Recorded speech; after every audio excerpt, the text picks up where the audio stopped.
Good evening. At 7 o'clock, I would like to open the Town of Barnstable Town Council meeting for February 28th.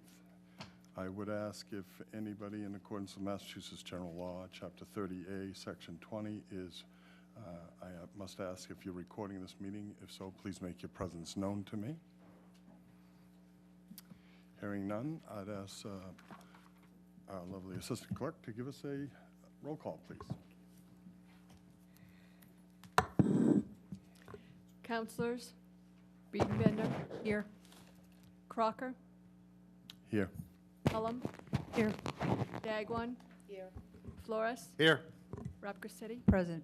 Hebert. Present. Levesque. Here. Neary. Here. Schnepp. Here. Steinhilber. Here. Tinsley. Wallace. Here. Thank you, Janet. Could I ask you all please rise for a Pledge of Allegiance and a moment of silence?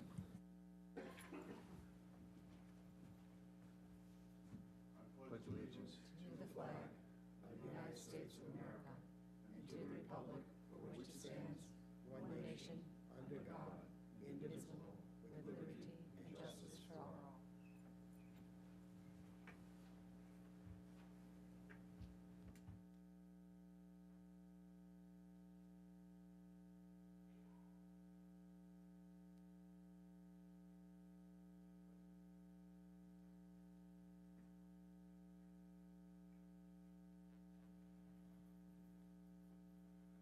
For the record, Janet, Councilor Tinsley told me he'd be with us about 8:15. Thank you. I'll open this portion of the meeting to public comment, and I will remind everybody, as I did last meeting, that item 2019-042 is closed for public comment, so this would be the time to talk about that as well. Please come forward, sign in.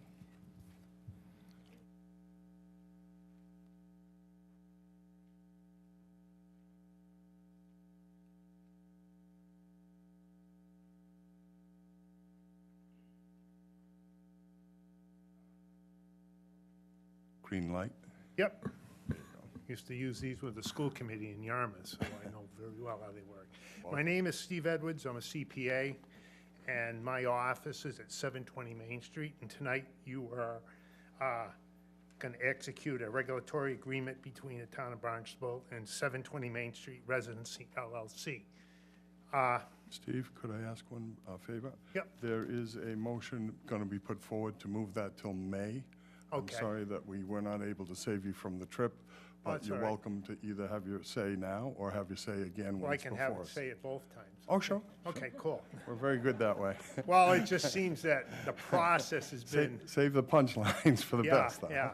Thank Well, you. we're kind of, change is good, but at the same time, bad change is not good.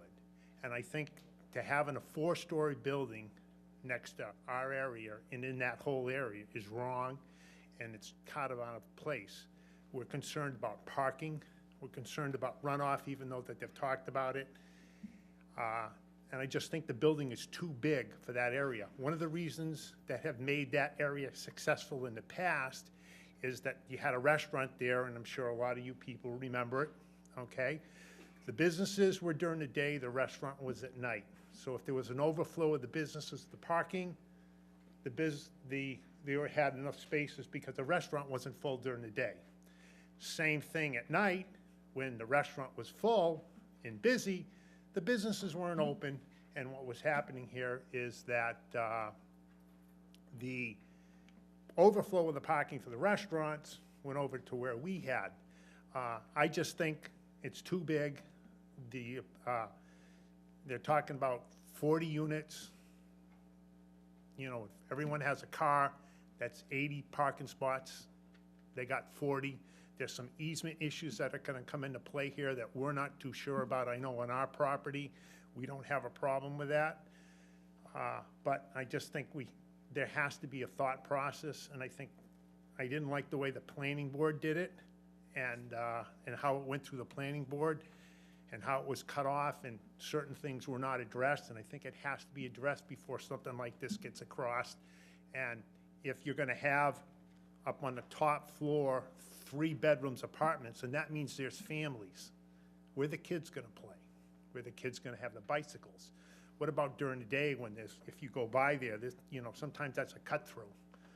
I just think it's wrong, and I just think we have to do something with that area, but at the same time, we gotta do something that's smart. So most of the people we talk to in that area are opposed to it. I'm sure you've gotten letters.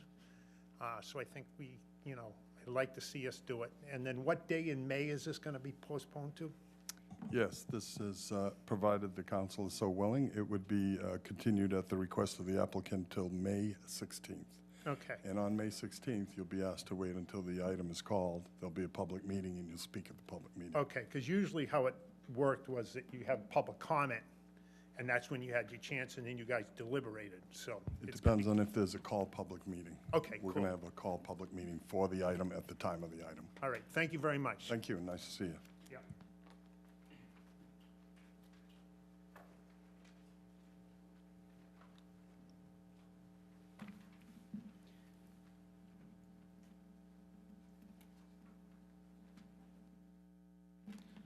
My name is Dennis Etzkorn, and I'm Barnstable Trust, 720 Main Street also. It says in my deed, I'm 720 Main Street. I don't know if you guys were in receipt of my letter that I sent to Ruth Wise and to the planning board and to, that shows, I'm more along the legal aspect of this. You guys are, at the way the building is currently designed, you guys are granting an easement on top of Armstrong Trust. I mean, you're granting a building permit over the top of Armstrong Trust easement, over the top of, I forget his name, the insurance guy on the right. He has a parking easement across the entire lot. I have a parking easement across the entire lot. And these guys, this property has always been looked at as one big property. That's why we all have 720 Main Street listed in our deed. If you look at the property as a whole, we were all giving parking easements because he had a restaurant in the middle. So we're all short parking. So we use his during the day. That's why we were given a parking easement. That's why the buildings were allowed to be built originally. I think, 18 spaces short. I think everybody is about 18 spaces short. So collectively, if you look at it as a whole, we'll be 80 spaces shy. In addition to that, the guy on the front right is the insurance guy. He literally, they've been negotiating with him all along to give him 12 spaces, which they've been to the planning board and counted as their 12 spaces. I just don't think this plan was really done on the up and up, and there's a ton of legal issues with it that have not been resolved, I mean, I'm not gonna let him build over my parking easement and make my building where I don't have any parking, I have a church in there that is on Sunday, of course, but it's, 30, 35, 50 strong. Probably more than I'm allowed, but I literally have a parking easement over every spot in his space, as well as the Armstrong Trust does not, as far as I can tell, but the other 2 buildings do. And I am not, and I can't believe the town would allow a building permit to go on top of other people's recorded easements. I mapped it out pretty well in my letter, I gave you deed references and plans, and all you gotta do is look at them, and somebody should be able to I assume that's why it's being delayed, but I don't know. But, I don't know if this is the time for me to do it, but I No, figured it's I'd not, take but 2 bites at the apple, too. We're happy to see you. Yeah. But we did post it, so I'm comfortable to ask people to have a moment with us. But truthfully, moving to May 16th, we'd like to see any information the 1st of May, as much as you can possibly pull together. We will have a chance to review it as counselors. We disseminate between ourselves. This group is very good about preparing themselves, their homework before they come in, and I think you'll find them to be quite educated at the time of our hearing.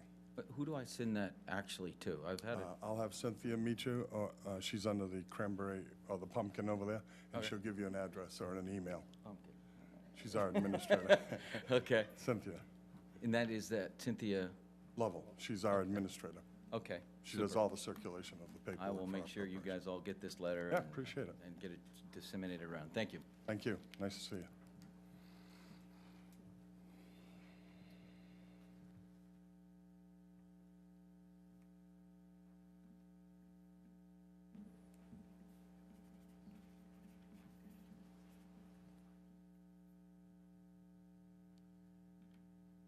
My name is Matt O'Connell, and I am the owner of MRK Enterprises, which is 710 Main Street on one end and 385 North Street on the other. My building has two tenants. It has a laundromat and Sylvester Consulting on the other end. I'm very concerned because right now, on the weekend, we don't have enough parking, as it is. I just stopped by there recently on a Saturday, and I have pictures of the parking lot on a Saturday full of cars, the way it stands right now between the laundromat and Sylvester Consulting. That's a educational business for teaching firefighters, policemen, EMT type classes. So, my concern is that if we get a 4-story building with all these bedrooms and cars and peoples, that it'll put those two businesses under a tremendous strain with no parking. So, I realize, I'll be brief, I realize we have to come back in May and talk about this again, but I've been quiet up till now, and I think it's very important that, where we're gonna be directly impacted, you can't get much closer to where that building is proposed to be built than where 385 North Street is parked. So it's, and it's been there forever, so it's, it's a great business, and it will be severely impacted by a 4-story building with all these cars. Okay, thank you. Thank you. Cynthia will be back in the room in a minute if you want to get some information from her about emailing or so forth. You're welcome Great. to. Yeah, thank you. Thanks for coming out. Yep, thank you. Hi, Dan. Good evening, Mr. Council President, members of the council. I was caught unaware. My name is Dan Creedon, for the record. I represent 720 Main Residences LLC. I was caught unawares this evening. I didn't realize that we were going to be taking testimony on this. I obviously came in late. Two gentlemen that just spoke. We've had, over the course of the last year and 9 months, 9 public hearings, all of which were advertised and noticed to these abutters. Both of those gentlemen chose not to attend any of those prior hearings. Would have been happy to have discussed any of the issues and concerns that they had throughout the planning board process, the site plan review process, the Conservation Commission process. It didn't happen. Mr. Etzkorn first asserted a scope of easement that Dan, this really... could I ask a favor? I'm sorry. Sure. They came in and they talked to us. This is under public comment. Okay, So please, you're welcome to say anything you want to us, I but understand. it should be about us. Okay. So we look forward to seeing you. We look forward to hearing your day, hearing the discussion on the project, and that is, as I understand it, to be continued to May 16th. Anything you'd like to tell us about the applicant, or anything you'd like to tell us about what the demographics are that would be talking to us at this point? I'd welcome that. Appreciate that, Mr. President. So I'll keep it brief then. We are asking for the continuance. There's 3 avenues that we can pursue here. One would be to redesign the project. There is a unique design element to this project that would allow us to accommodate the existing easements, both the known easement of Mr. Murray to the east and the asserted easement, which is disputed, of Mr. Etzkorn, the scope of his easement. But that's the avenue it looks like we're going to be going, and that's the reason that we're requesting the continuance. Or we can work it out, and that's why we're not asking to withdraw at this time. So we're Yes. going to try No, to we're leave the very door grateful. open for that. Or we can go to land court and litigate competing property interests, which is, we'd like to avoid that, but that is also an option because there is case law that supports a servient property holder's right to unilaterally relocate easement interests if they meet certain requirements under a certain case. So that's the reason for the requested continuance. And Terrific. so we would like to pursue the first 2 avenues as possibilities between now and May, Yes. and then come back in May and report to the council where we've gone, whether it's with the redesign, going back to planning board and vetting there, and then coming forward here, or some kind of agreement we can work out that makes everyone in the area happy and allows for redevelopment of this blighted property that's been blighted for 12 years. We're happy to give you the time that's appropriate, so if there are any of those avenues that push us off of the May 16th, we're happy to work with you on that as well. We look forward to seeing you answer the questions, and thank you for working with the neighbors and the concerns. Thank you so much.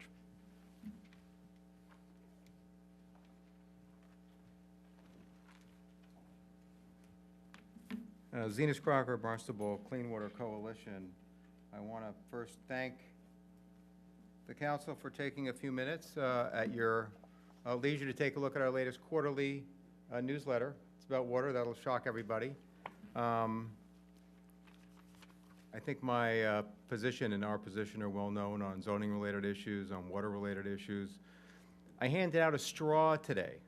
Mark Ells has done a great job talking about this town, talking about the fact that we've got two coasts. We're unique, a north and a south coast. We've got over 50 major ponds. Why don't we take a step and why don't we do something very positive and eliminate plastic straws? Paper straws are available. There's one in everybody's hand. I have more at the back. They're not terribly expensive. And what a great message to send to the state, to the nation, really, to be one of the first towns to step up and say we're doing the right things. We've got turtles, we've got people, we've got water we need to take care of. So just an idea, a suggestion, wouldn't it be great? Thank you very much. Thank you.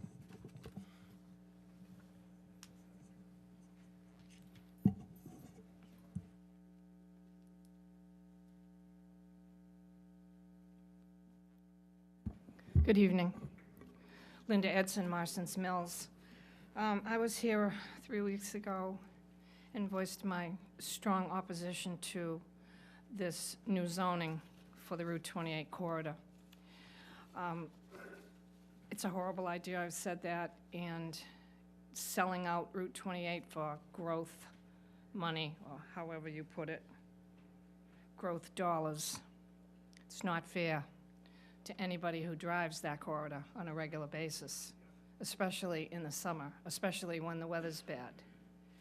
So I'm curious about one thing. I can't get an answer. Well, obviously the answer I did get is nobody got back to me on my request for the traffic study. I guess you didn't do one. Okay, the Cape Cod Commission did one. I gave everybody a copy of this.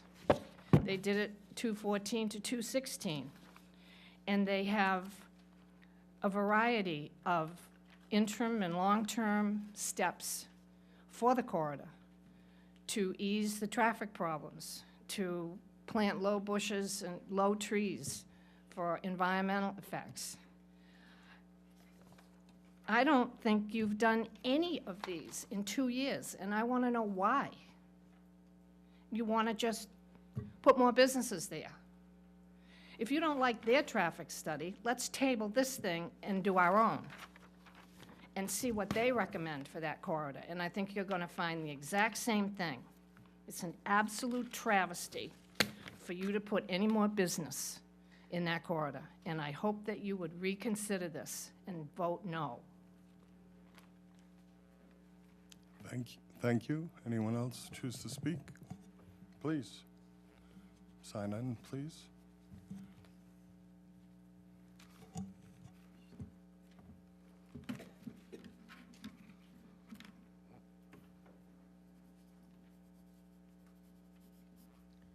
Well, as you know, I'm Susan Sweet from Centerville, and I'm going to make this one brief because everybody has had a chance to speak before you previous, and many people have voiced their disapproval of this.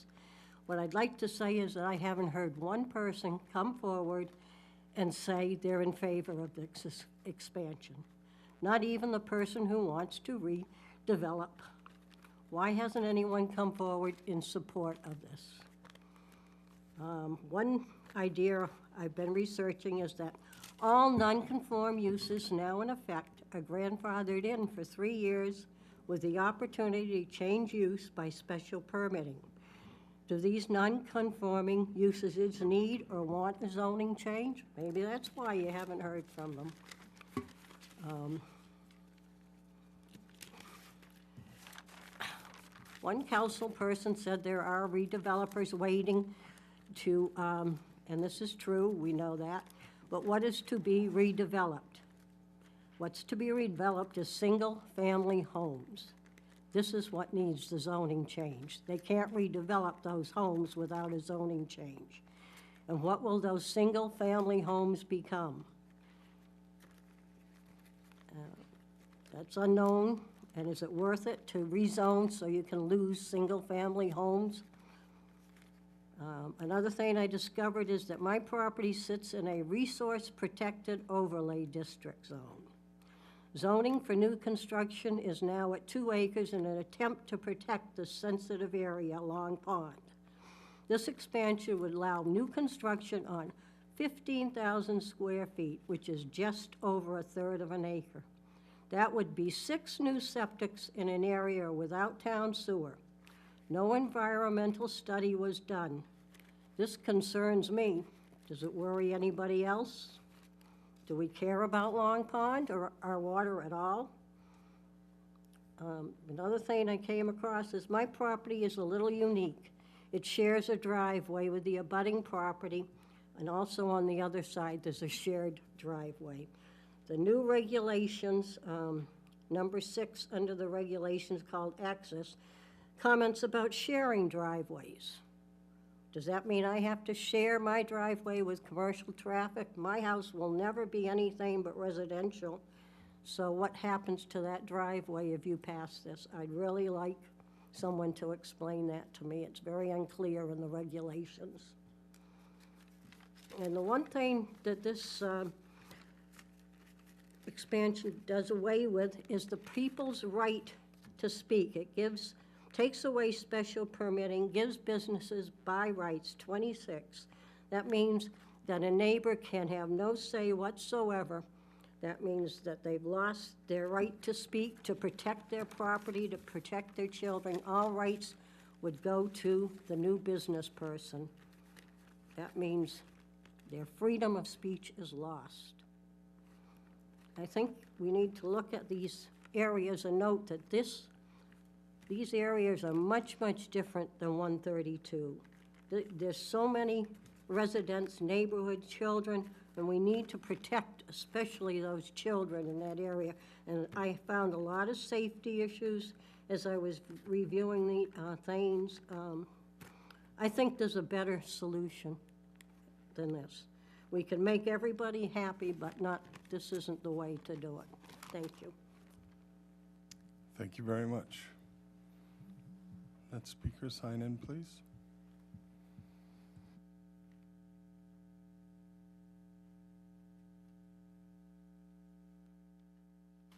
Hi, my name is Eileen Hannon. I live in Precinct 2 in Centerville. And I have spoken to a few of the counselors over the past couple of weeks, and they've been able to explain more of what's going on with this. But at this point, I still can't say that I'm for it. 2 things. One, I think that Hyannis and Centerville should be separated. Centerville is not Hyannis. It's a nice little village, right? It has changed a lot in the 30-some-odd years I've lived there, not for the good. But Hyannis has so many more areas that they could put businesses in if it's only the taxes that you're interested in getting. You've got Route 132, you've got the industrial park, and you're not going to invade in any residential areas. Centerville has, we have many empty stores already and many empty office buildings. Let's fill them before we add any more. The traffic is ridiculous. It comes down my street. Had a couple of 18-wheelers again this week, going faster than they should. And I was just talking to a neighbor this afternoon. She won't even walk her dog out on Richardson Road because of the traffic. So I think that besides separating Centerville from Hyannis, I think a lot more discussion should be on this topic. I agree with the fact that if it goes to this new business, that you can, at least from the way I understand it, is that you can ask the non-conforming businesses, some of them in a residential area, become conforming. But I don't know if there's any teeth in that. can you force them into cleaning up the properties? So I think that this should be tabled for now until we have more discussions on it. And thanks for the counselors that have spoken to me over the past couple of weeks. You were enlightening, but I still can't go for it. Thank you. Thank you for coming in. Anyone else choose to speak?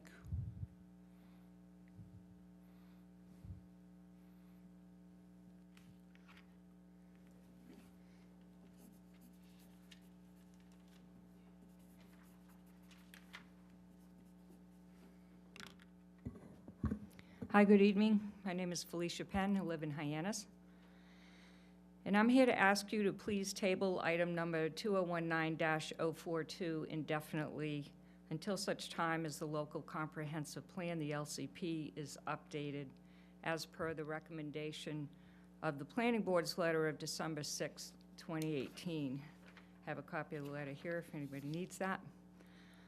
You may recall the unanimous vote of the Planning Board, which provided the Town Council with a negative recommendation to expand the Highway Business District. So this has nothing to do with the by right uses.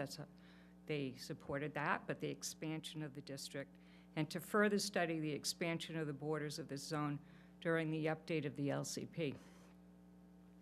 To do anything else at this time runs counter to the long-term vision for the town and the master plans that support it.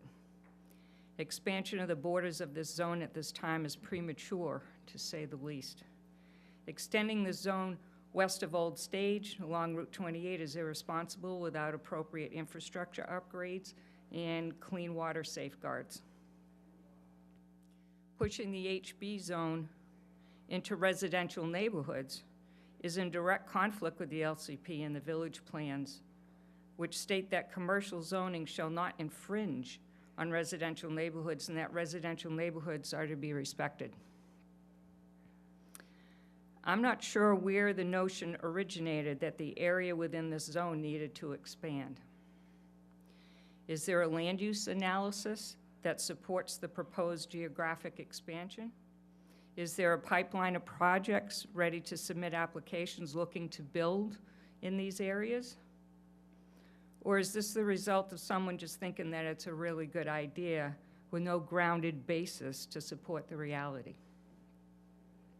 Recently, the Town Council and the Planning Board both supported and implemented the expansion of by right uses within the HB, and they expanded at least tenfold more. So why the rush to also expand the borders? Why not wait to see how the development and redevelopment goes for a few years and do an analysis of build out, and when the current area is close to build out, or you can see a progression or a trend or whatever it is, then a discussion of border expansion may have merit at that time. Expanding the zone at this time has no value to the community until such time as infrastructure is improved. The whole point of zoning is to provide a public benefit. In this case, the town would be doing a disservice to the public by expanding the borders of this zone absent improvements in infrastructure. Please either vote to withdraw the proposed expansion without prejudice so at some point in time it could come back, or table it. Thank you. Thank you. Anybody else?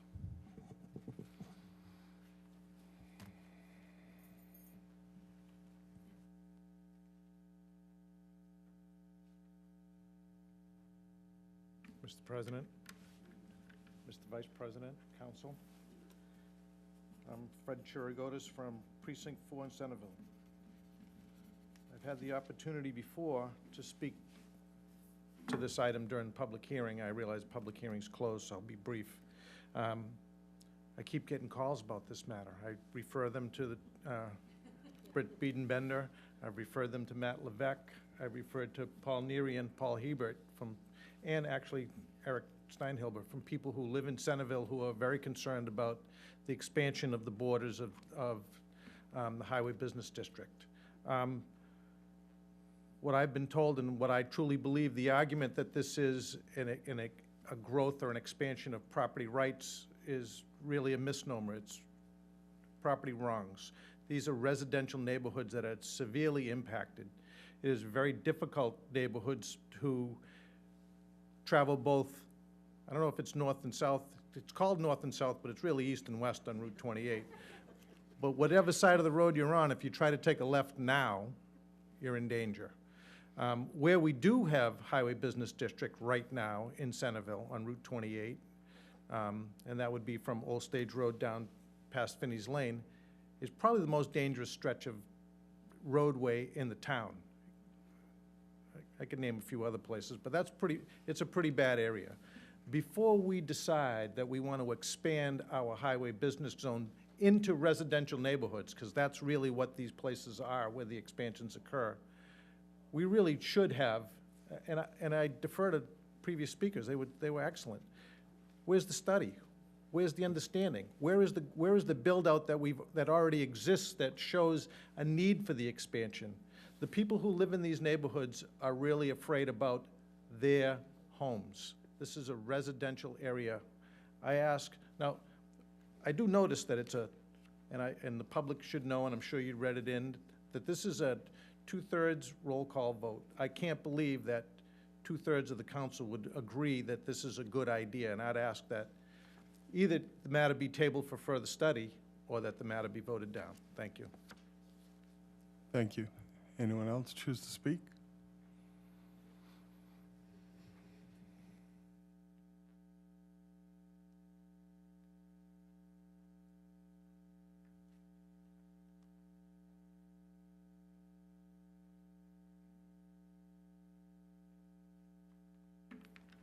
Yes, hello. I'm back. First of all, I want to thank those of you, town councilors, who I spoke with asking questions, that you responded, and I tried to wrap my head around everything and find, a way that I could live with this change, this zoning. I don't understand it. I can't still understand it. I think everyone who's come up to this podium tonight has said something that I was thinking about or wanted to say. So that's done. So I don't have to say a lot, just that I still don't want it. I don't see where we're ready to expand anywhere. I mean, what are we going to do? Dig up Centerville Cemetery? And we can expand there then, okay? There's a piece of property. But where, how much of it can be done? How much do you want to build into?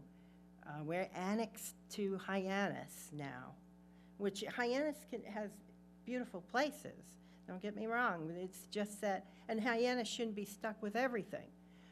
But the buildings get taller. Now you want to go 3 stories. We don't want to be a city. It sounds like Centerville, really, the people who live there, the residents, us, we don't want a city. We want to keep our village feeling. That's why we moved here. I know it has to grow, but it's growing in the wrong direction, okay? We talked about traffic studies. I'm not good on a computer. I'm not really great on a computer, so here we go. But I found something that had to do with the Cape Cod Commission because of Old Stage Road to Bierce's Way, and it was February 2016. I wanted to look something else up, but I couldn't find where I found it, so if anybody else could, good luck. But there was a study done, not a study, but it mentioned a MassDOT and Barnstable police crash study between, it was between 2011 and 2013. And it was between Old Stage Road, the study was done Old Stage Road to Bierce's Way, okay? So they only noted the highest crash locations. Now, here they are. And this is, I'm going to tell you Centerville, because that's where my interest is right now. So in Centerville, which is a half a mile, if that, from Old Stage Road to Finney's Lane, or maybe now Strawberry Hill Road, yes. So it's not much more than a half a mile, that length, because I extended it. I didn't know Strawberry Hill Road was in Centerville, so there we go.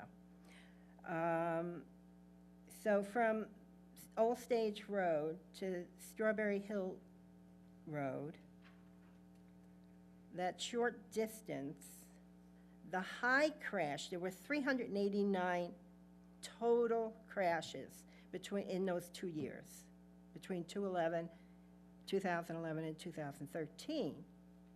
389. But the Centerville area, that corridor, the highest were Old Stage Road, 41 crashes, okay? The Centerville Shopping Center, 33. Bell Tower Mall, 27. Finney's Lane, 23. And Strawberry Hill Road, 17. That's the crashes, the highest, okay? That isn't saying the crashes in between. That probably happened, I'd say probably Richardson Road and Route 28, but that's not listed because it wasn't high enough. Okay, so the highest, that's, I don't know, that was 141 crashes in 2 years. That's, say, 70 accidents a year on that half a mile or so. Does that seem like a lot, or is that little? Or maybe we should do more studies and find out, did we go up or did we go down? Or should we, put more businesses in so people could cut in and out? We could have more accidents. I don't know. It seems high. It does. But anyway, so I have to say at this point, I don't know. You hear wastewater problems. You hear water problems. You hear, estuary problems. And we want to build out still.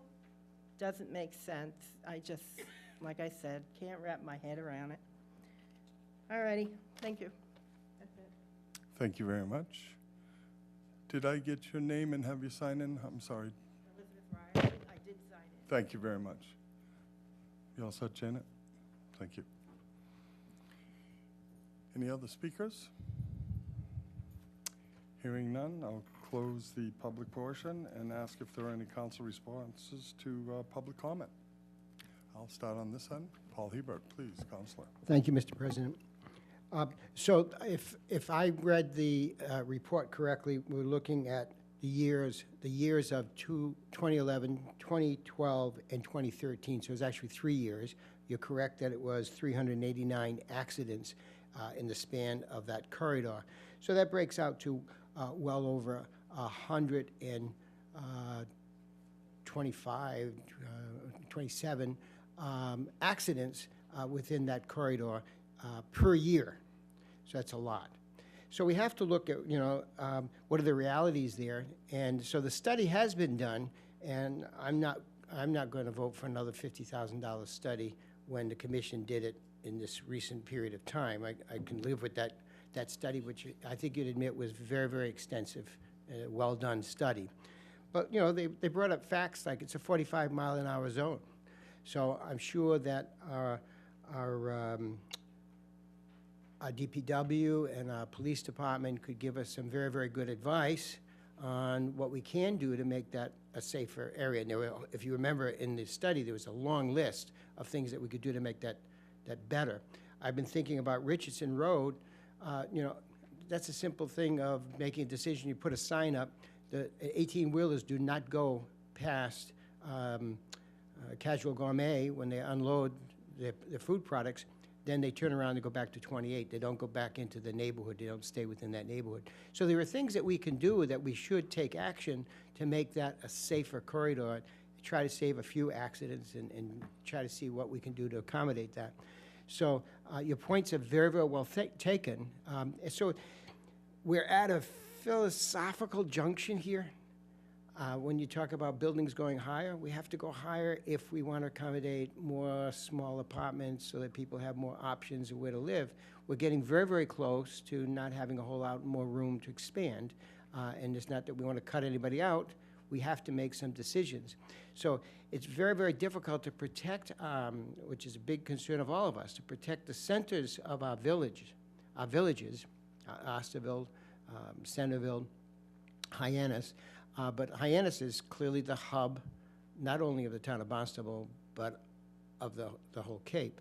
And so we have like the old Hyannis, if you will, where we are, and then we have the 132 corridor, which I call the new Hyannis.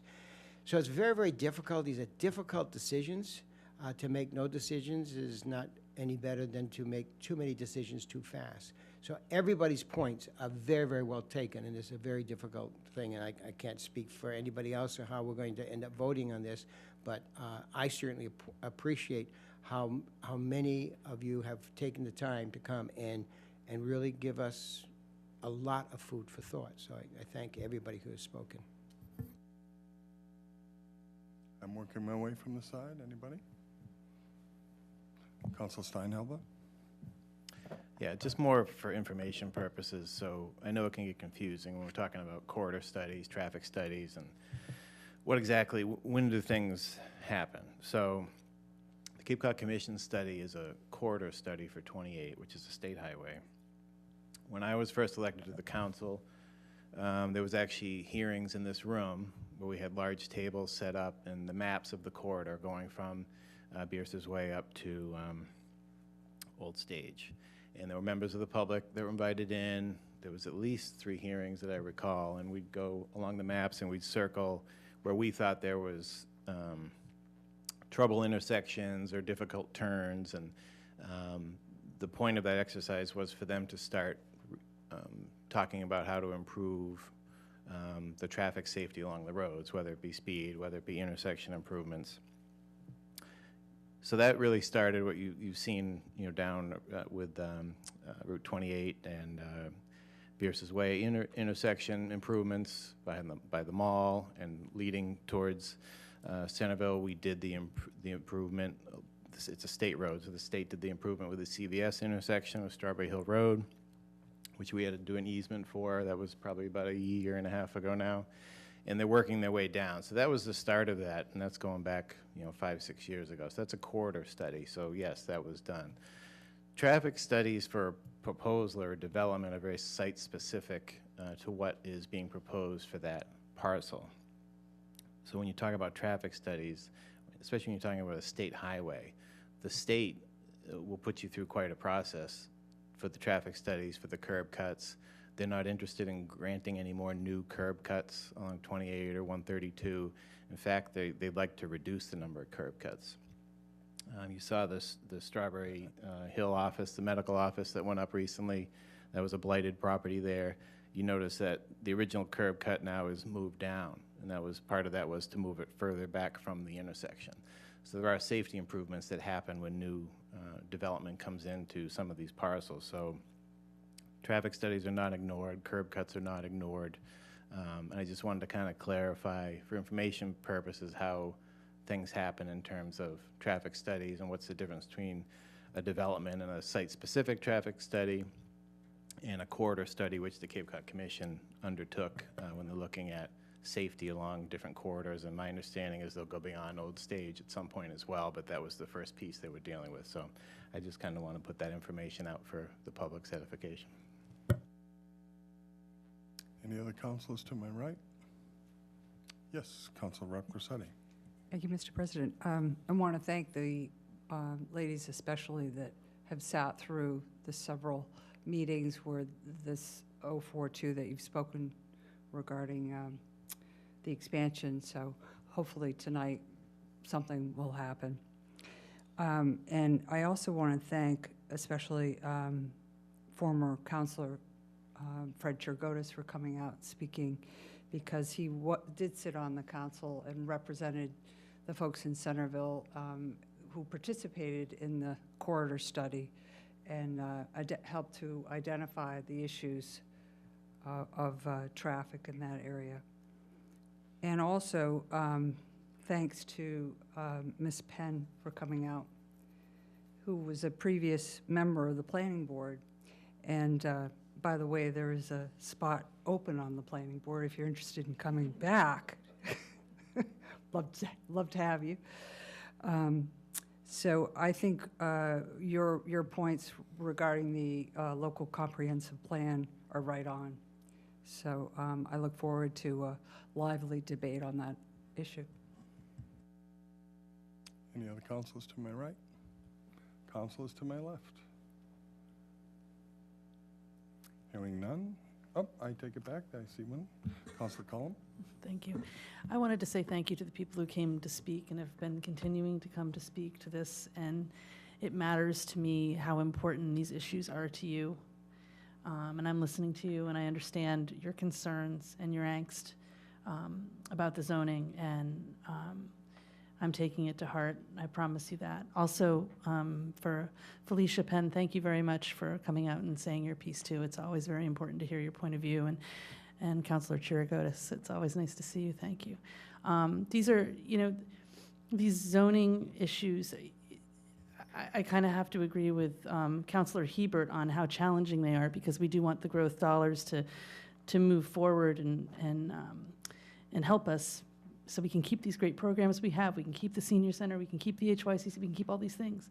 But for me, there's a lot of value in a neighborhood, and my neighborhood is recovering, I would say, from a really hard go of it over on C Street. And so I have a lot of respect for the neighborhood, and I plan on voting that way. Thank you.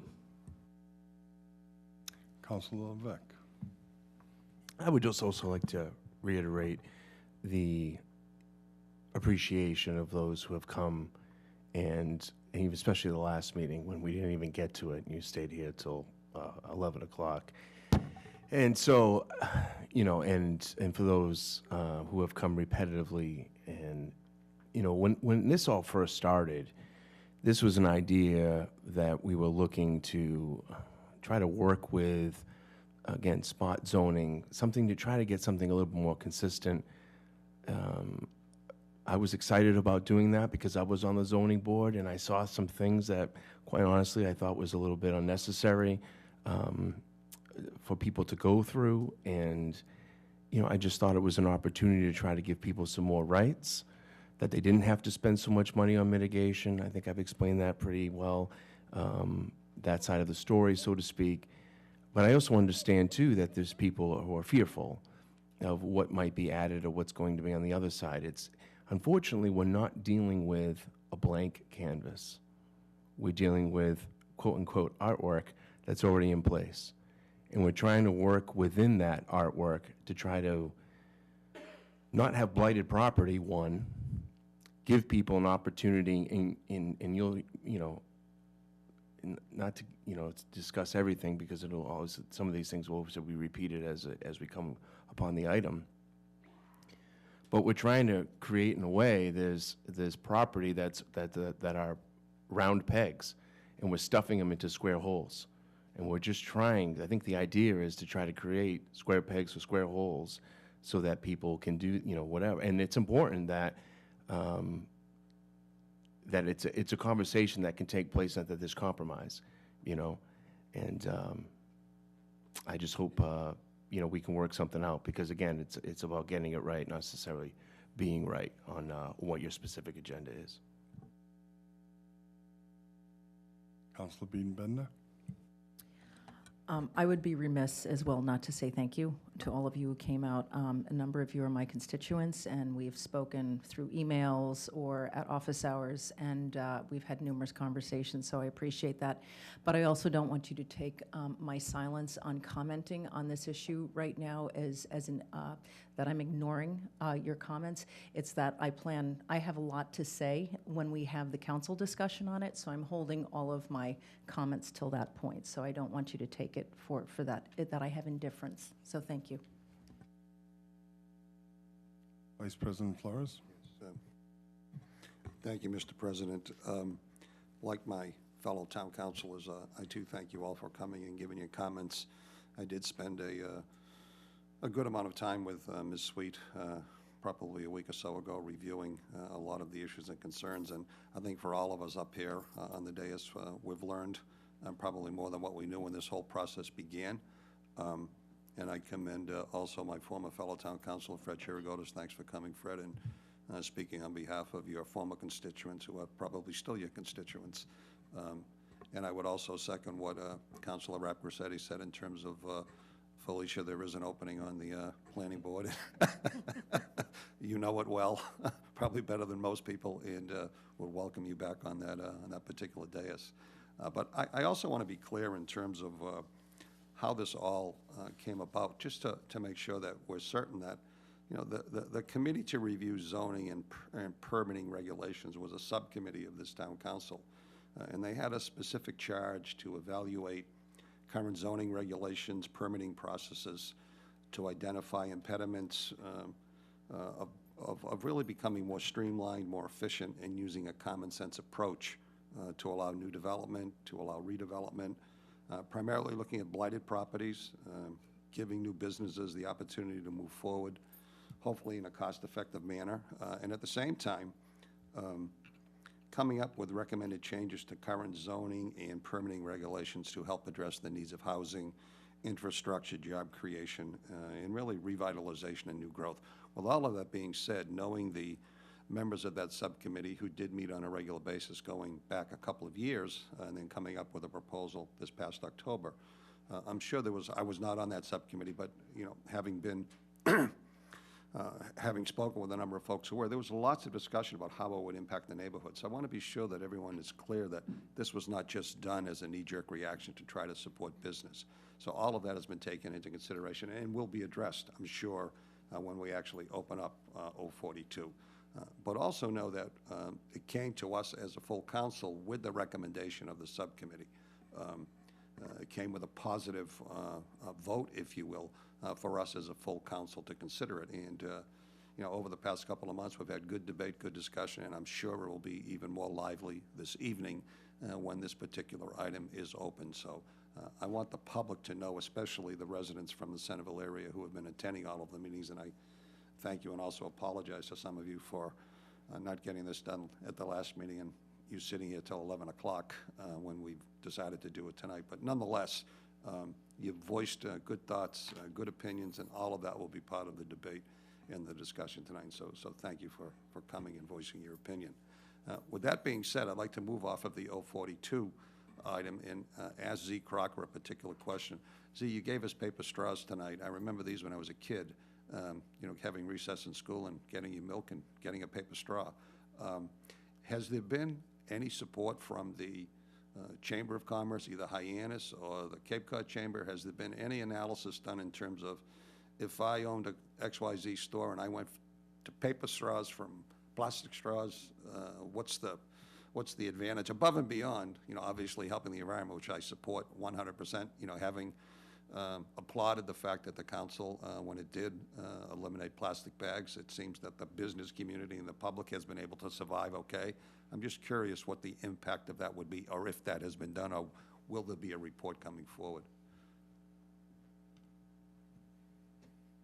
Councilor Flores, I think that's an excellent idea, and I'm really glad you're going to take the leadership position on this, because it needs to be done. It should be done, and I want you to do it. I've got the Aardvark case right here. Okay. I went on vacation.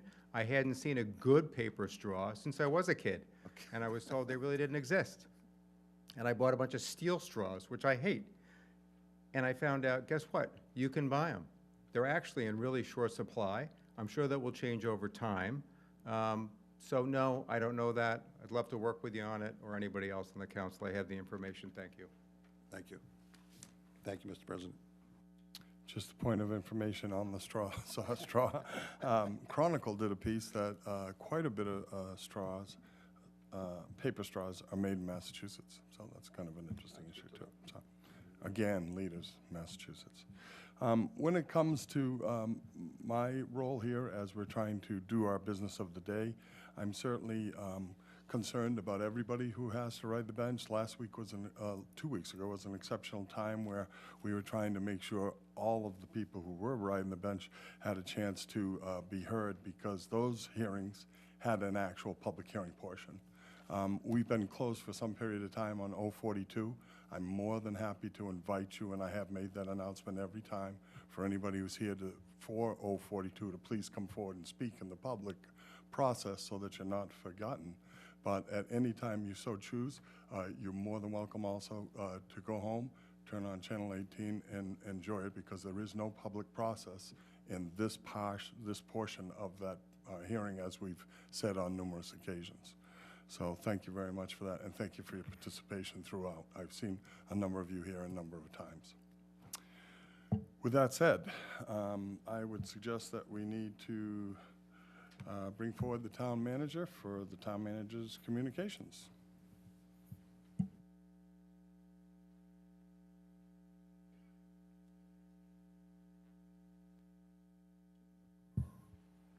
Good evening, Mark Ells, Town Manager. Before I begin my communication, I wanted to share with you on behalf of the Youth Commission 2 quick communications. I'll let you know, and I know that they've already communicated with you, relevant to their 5th annual Youth Summit that's coming up on March 15th at the Cape Cod Community College, 9:30 a.m. until 1:30. They invite you all, if you have time, to come up to the Grossman Commons, and they'll involve you in all the goings-on that day. I also wanted to take the time to point out the 3rd annual Youth Job Fair that's also put forward by our Barnstable Youth Commission. This is an opportunity for youth from across Cape Cod to come together and to not only meet potential employers, but to talk about preparing resumes, cover letters, interview techniques. So it's a wonderful opportunity for the youth of our region to have this experience, and I applaud in both cases the Barnstable Youth Commission. They're doing a great job on our community's behalf. Town Manager's update for the period of February 8th through February 28th. We are proceeding with the tasks in the budget action calendar for FY 2020 as scheduled.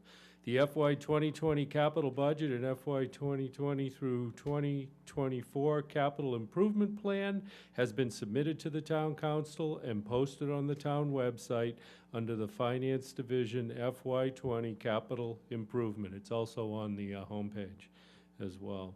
Town Council is scheduled to conduct their first reading of the FY 2020 capital budget orders on March 21st. The town has received its annual finance audit report from Powers & Sullivan Certified Accountants. The town received an unmodified or clean opinion on its financial statements. 2 accompanying reports, the schedule of expenditures on federal awards and management letter, were also received.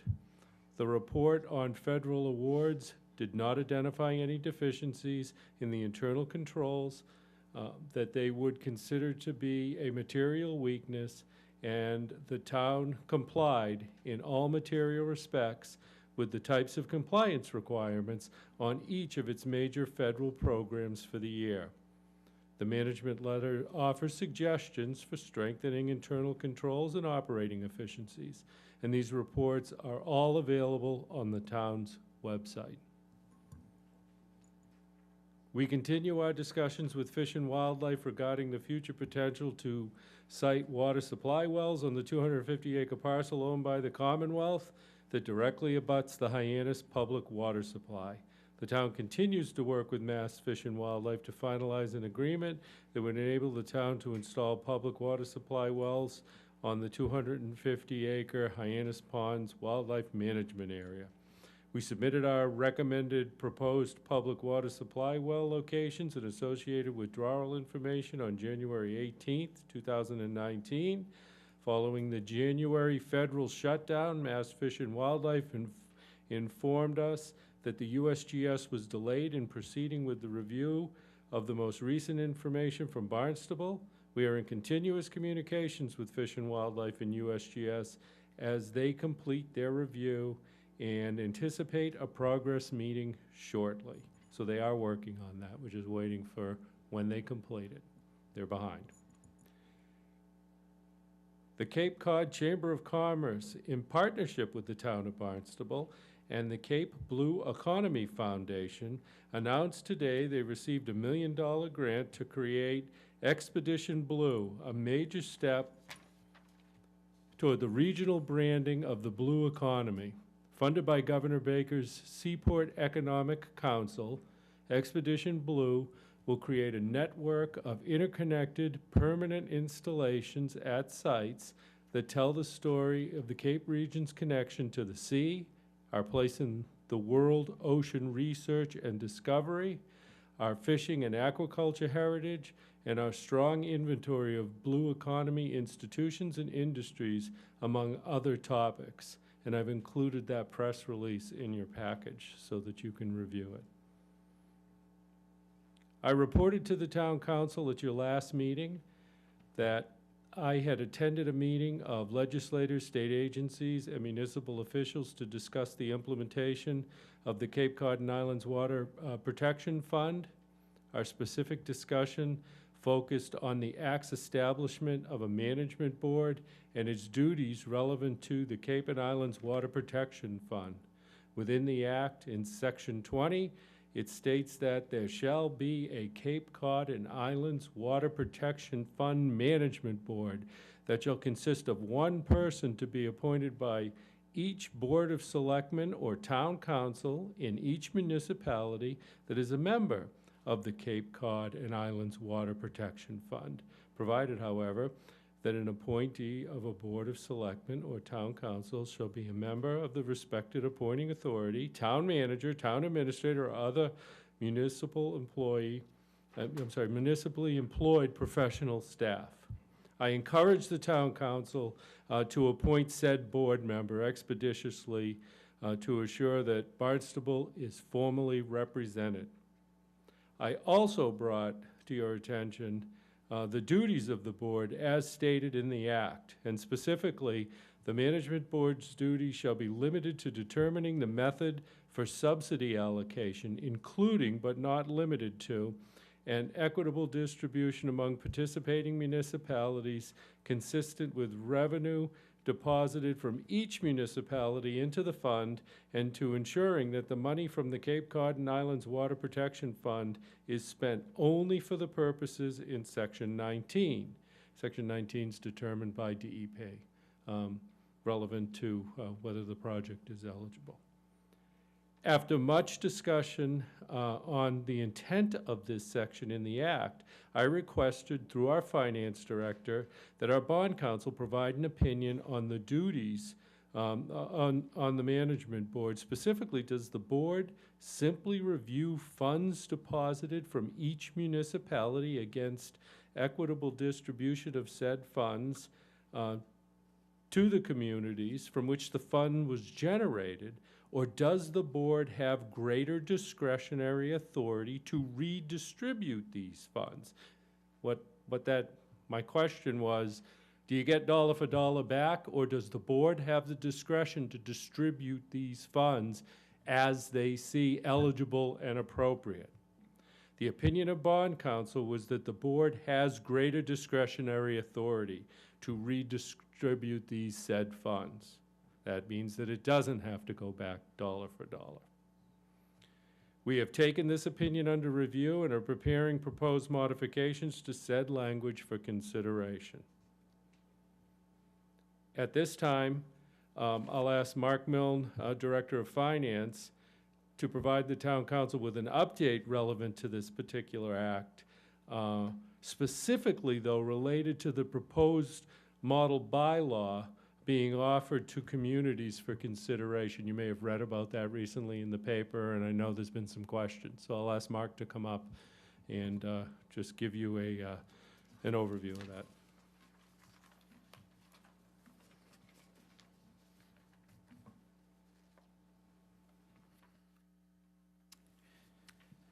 Good evening, Director Milne. Thank you, Mr. President. Good evening. Finance Director Mark Milne, Town of Barnstable. I'm passing around now the language of the proposed bylaw that you may have read in the paper on Monday. And specifically, what they're looking to do with this proposed bylaw is to take 50% of the local rooms excise tax that's generated. And for Barnstable, that's that 6%, it's the local excise rooms tax. That's generated from every category of property that's subject to it: hotels, motels, short-term rentals, and so forth. And dedicate it for 5 specific purposes. This is a suggestion from the coalition that brought this forward for every community to consider adopting something like this. Put it into a stabilization fund for these 5 purposes outlined in this language. And this is similar to what we did recently with the host community payments that we negotiated with Vineyard Wind on their project. We're creating a stabilization fund to dedicate that for our water infrastructure. So what are we looking at for Barnstable? On the other side of this page, I provided you a copy of the slide that we presented to you on January 17th. Now, Barnstable has already done something similar to this several years ago through a home rule petition when we created a comprehensive water management and private way fund. And that dedicates 33% of our local rooms excise tax for those 2 specific purposes. So we've already done this. So I think what they did is they took the language similar, or they took the idea that Barnstable implemented several years ago and used a tool that was available to communities now that was created under the Municipal Modernization Act, the stabilization fund model. So what we have left in Barnstable to talk about, if we were to model a bylaw similar to what they're recommending, would be what you see in the first column here. That's the revenue that's available. However, the FY 2020 base estimate of $1,982,000, we're already using that to balance our operating budget. So if we were to reallocate that for some other purpose, then we'd have to think about reducing something in the operating budget. That's already used to balance our operating budget. The new revenue that we estimate coming in from the short-term rental tax is the $1,190,000. So that's really what we anticipate in new revenue. However, it's going to be a couple of years before that matures, because compliance is going to be an issue, I imagine, when this gets up and running for the short-term rental tax. And we're not going to be able, DOR has already told us that we can't even use any of that to set a budget for fiscal year 2020 because there's no track record. So they're already advising communities, don't plan on increasing any of your local rooms excise tax revenues to balance your fiscal year 2020 operating budgets, because you have no track record as to what that's going to be.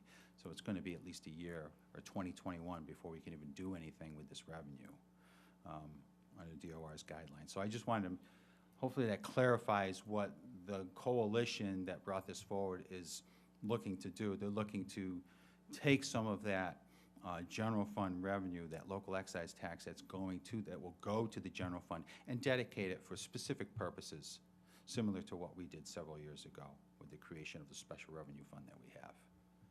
So I'd be happy to answer any questions. Councilors, don't be afraid to ask the tough ones here, because we really got to get down to the basis, because we're obviously seeing it coming out all the time here in discussions now. I'll start with my left today. Anybody? Councilor Beaton-Bender, you have. Vice President Florence? Thank you, Mr. President. I'm just curious, Mark, in terms of this coalition that's come together collectively to help determine how the monies would be spent, under the law, the way it was written, wasn't it specified that it would be for water mitigation-related kinds of services, or was it left open-ended? The short-term, with the short-term Yes. rental tax? It was left open-ended. There was no, the only part that was restricted for comprehensive wastewater management was the 2.75% Right. that's going to the Cape Cod Islands and Water Protection Fund. So that's restricted. That can't be used for anything else. But the 6% that we charge and 4% for other communities, that's all considered general fund revenue, and that's open-ended. So any new revenue that's generated from short-term rental tax, that's generated from that 6% local rooms excise, will go to the general fund, and so it can be used for any municipal purpose. But the 2.75 is still dedicated towards water Still- mitigation? yes. Okay, that cannot change. They cannot change. Okay. Second quick question is relative to a dollar in, a dollar out, which according to bond counsel, that's one group's interpretation. I know there's been debate, even as of yesterday up on Beacon Hill, in terms of interpreting that. There are those folks that are in the legislature that believe it should be one-on-one versus those that feel it should be determined by whomever this committee might be that will be formed in the future. In all likelihood, if it becomes an issue that will be filed as a bill in the legislature, I just don't see that. I just don't see that happening. So could this ever become a challenge in terms of a court case relative to saying we want this money? If somebody wanted to make it, they could. I mean, do you foresee that? Depends on how the governing board exercises its authority, and so, there are other things that could be done, to help mitigate some of that, perhaps, changing the legislation to include a weighted vote, similar to what the Assembly of Delegates has. Sure. The board could adopt policies that include a supermajority vote, for example, when making decisions on distribution of funding. So there are other things that could be done, but if it's going to become a lawsuit, that depends upon whether or not somebody wants to make one out of it. Well, it was my interpretation, or at least the way I wanted to interpret it, was that a dollar in from Barnstable was a dollar coming back to our town to basically provide services around water mitigation related kinds of services and products and projects, so, as well as the other ways that we might distribute those monies. Thank you. It's great to know the town council wants to fight for the town, huh? Back to Councilor Cullen. Yes, a quick question about that. The weighted vote is of interest, as it is with the Assembly, but also is there maybe some room to have representatives on the board based upon population of the town? So maybe there's more than one person from Barnstable. Just for clarification, Mr. Director, we are weaving in and out of 2 points. I'm sorry. Here, so I just Yeah. want to make sure that you feel comfortable to address the point that we're going after. Yeah, I think there's going to be an opportunity to address this through legislative change. I think we've been told that,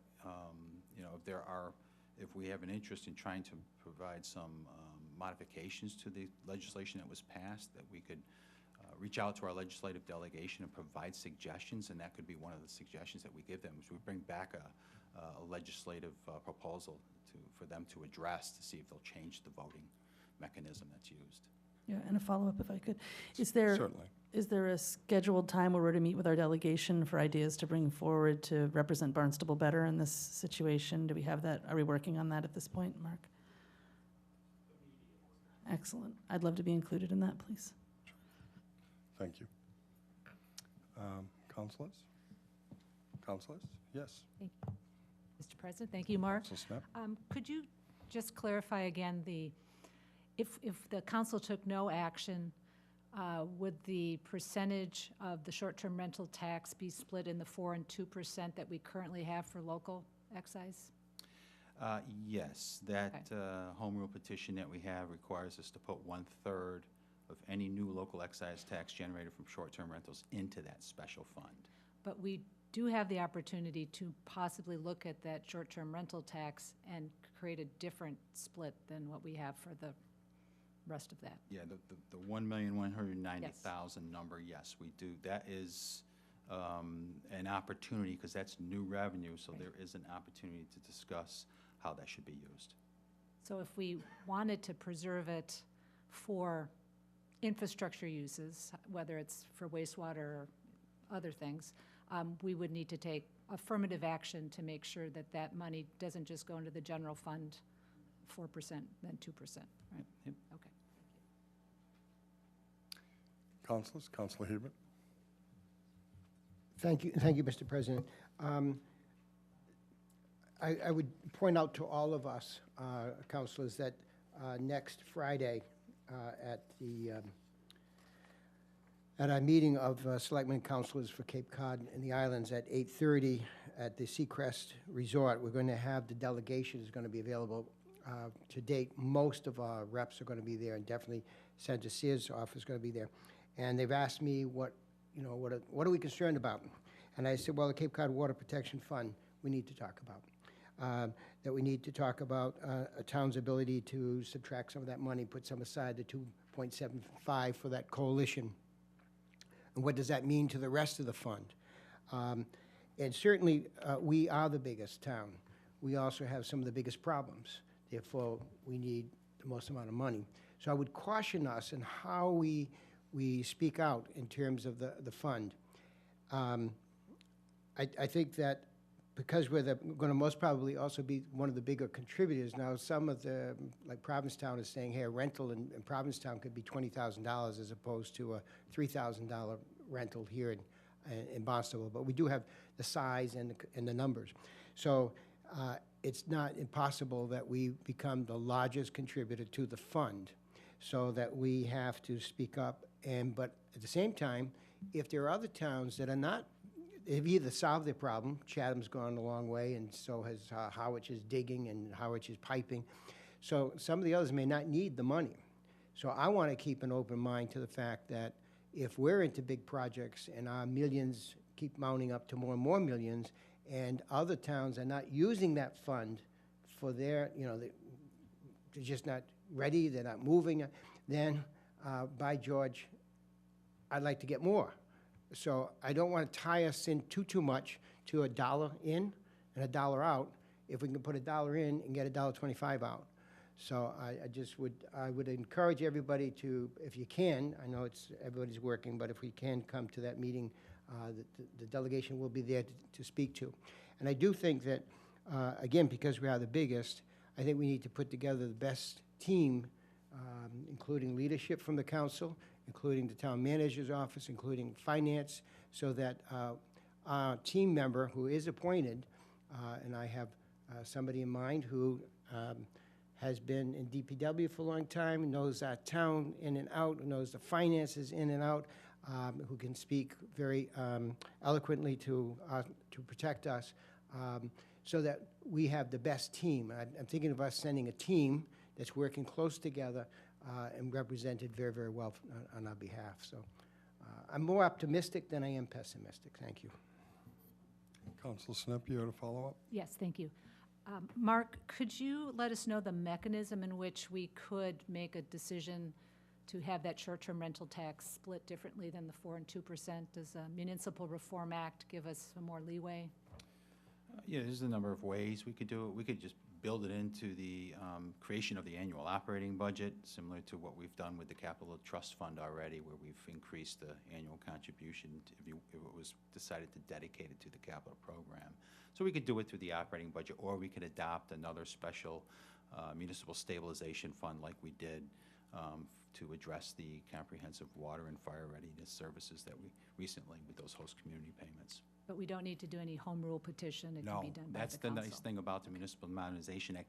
They wanted to get away from doing all the home rule petitions and give us more authority locally, which was a good thing. Any more councilors in my direction? Follow-up? Just a quick follow-up. Vice President Yeah, Flores? I just want to be clear once again that, out of this 6%, the 2.75% is going to go strictly for water-related kinds of projects. Yes, that's going to that That's- Cape and Islands Water Protection Fund. Can't change that at all. Can't change So that. I want to be sure, just as Councilor Hebert said, for $1 in, we might get $1.25. I also want to make sure that we put $1 in, we don't just get 25 cents. So, it's a critical issue that, my interpretation of the way that legislation was initially filed was that it would be $1 in and $1 out, and it's being interpreted in different ways. The other 3.25% that's left over, whether it's part of the coalition, I think it's called the Forward Coalition. I read it in the paper. I think I read it in the Cape Cod Times. Anyway, they were talking about money supporting housing. They were talking about money supporting broadband, supporting tourism. That will be a council vote, I assume, in terms of how that other 3% would be divided, or am I missing something? Yes, actually, it's the 6% is a local excise tax, Right. and that's 6%. The 2.75% is an additional amount. Mm-hmm. That 2.75% goes to the Cape Cod and Islands Water Protection Fund. It's the 6% local excise tax that we're talking about with this coalition that's created. So that's the pool of funds that would we can do. We have flexibility as to what we want to do with it. We can make that decision here locally. You don't have to model what you want to do after what this coalition is proposing.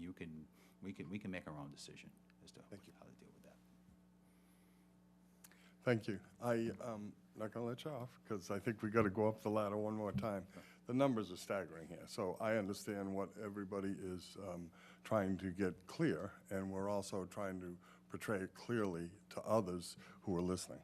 And what we've done successfully, and we found out from the selectmen and councilors meeting that we are one of the only ones to have designated in the past the room and meals tax to this split that you're talking about, general fund and then the fund for comprehensive wastewater private fund.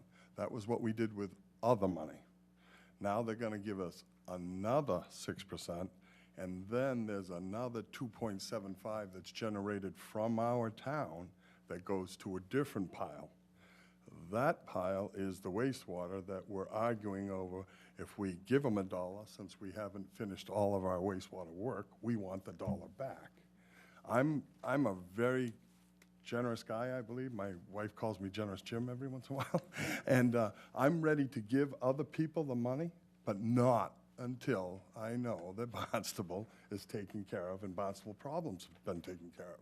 We have had sewer abatement issues that people have come up here and literally cried because we are going to tax them and put it against their real estate. So until you really see that, you guys don't know what a tough decision really is. It has to be the toughest thing that I've experienced on the dais. So that's coming our way. So we need to fight for every dime of the 2.75 so that it comes back, so that our own Barnstable residents don't have to endure the cost for trying to make it up because they took it and spread it like Jiffy spread all over our district here.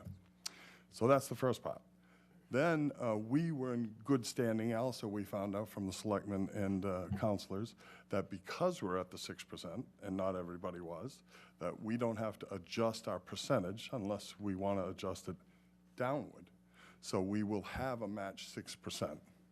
So that's the good news. We don't seem to be having to challenge the percentages as one of our jobs that we have to complete between now and the end of May, probably, to have it set up for the July 1st?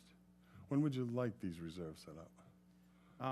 We have time to do Yeah. that because they're not going to let us use any estimate for fiscal year 20. Right, it's going right into a reserve for a whole year and nobody touches it. Whatever we collect in Yeah. fiscal year 20 is going to follow our Yeah. general fund free cash. Okay. So again, let's be clear, that's not a time-sensitive issue for us, but it's an issue we need to resolve. And right now, it would follow the same exact split that the original 6 is following, which is the 2 and 4. So we have rights to think about that portion differently than perhaps the 2 and 4 as well.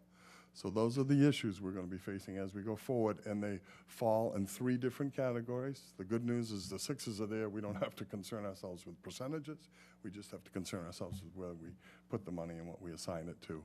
And I have to tell you, I was very proud of the way Paul ran the meeting with the selectmen and county, and I was very proud of this council in that they voted to properly set aside the money when there wasn't another town that hadn't. So kudos to the council for that work. Thank you very much, Mark. We'll be working with you in the future, I'm sure. Town manager, any questions on the first part of the town manager's report? Yes, Council Collum. You mentioned the job fair, but you neglected to say the date. Is it the same as the? 6th, I'm sorry, the March 6th, I Okay, apologize. and the location is? It's at the Youth and Community Center, Hyannis Youth and Community Center. From Barnstable High School, we're going to have transportation.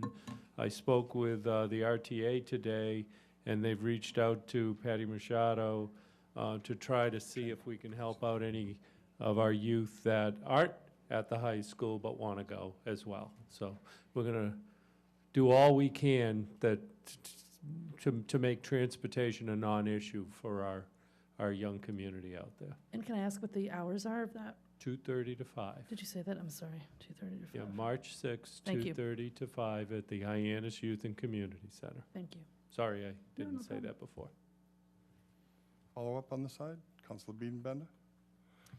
Thank you, President Crocker. May I just make a comment related to the short-term rental.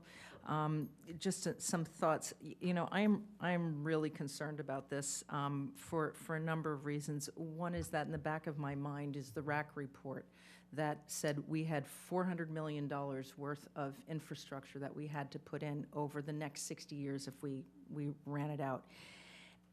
No amount of short-term rental tax is going to end up paying that. So I am really concerned about losing any of that money. And I know it's proponents for this, you know, some of the pushback, comments are in regards to this is a regional situation, so we all need to get in there together and look at it from a regional perspective. And I do not disagree with that. However, anything we do in Barnstable helps that regional situation. If we don't do it, it impacts the region. If we do it, it impacts the region. So that argument doesn't really work for me. And then I think about the folks who are the ones who have the rentals that I haven't heard too many that are in favor of it. You know, they're now, you know, granted it's paid by the renters, but they're seeing additional taxes coming out of their rentals. And I think about answering to the constituents saying that, wait a minute, I'm paying all these taxes and now it's going over there. So that's another thing that I think we have to keep in mind in all of this, you know, so just some thoughts, thanks. Another reason to fight for the 275 as it's distributed. And Mark was the first one to lead the charge, and your council leadership has also.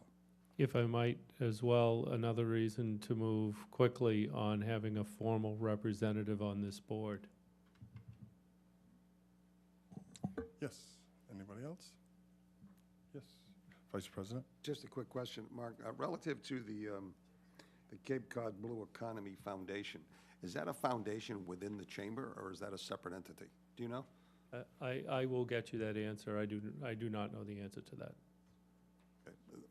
Yes, I will. For that, but the town is the fiscal agent for the grant. The chamber. Oh, the chamber. We partnered with them. The chamber is the fiscal Yeah, agent. it's for the region. So that $1 We million partnered goes to with the them. chamber, and we. I believe it's a coordinated effort. Okay. So the $1 million goes to the chamber, and then is shared with the town, and then shared with this Cape Cod Blue Economy Foundation? I believe so, yes. I will get you the I think that's it. details on how Thank it you. will be administered and what the Blue Economy Foundation is.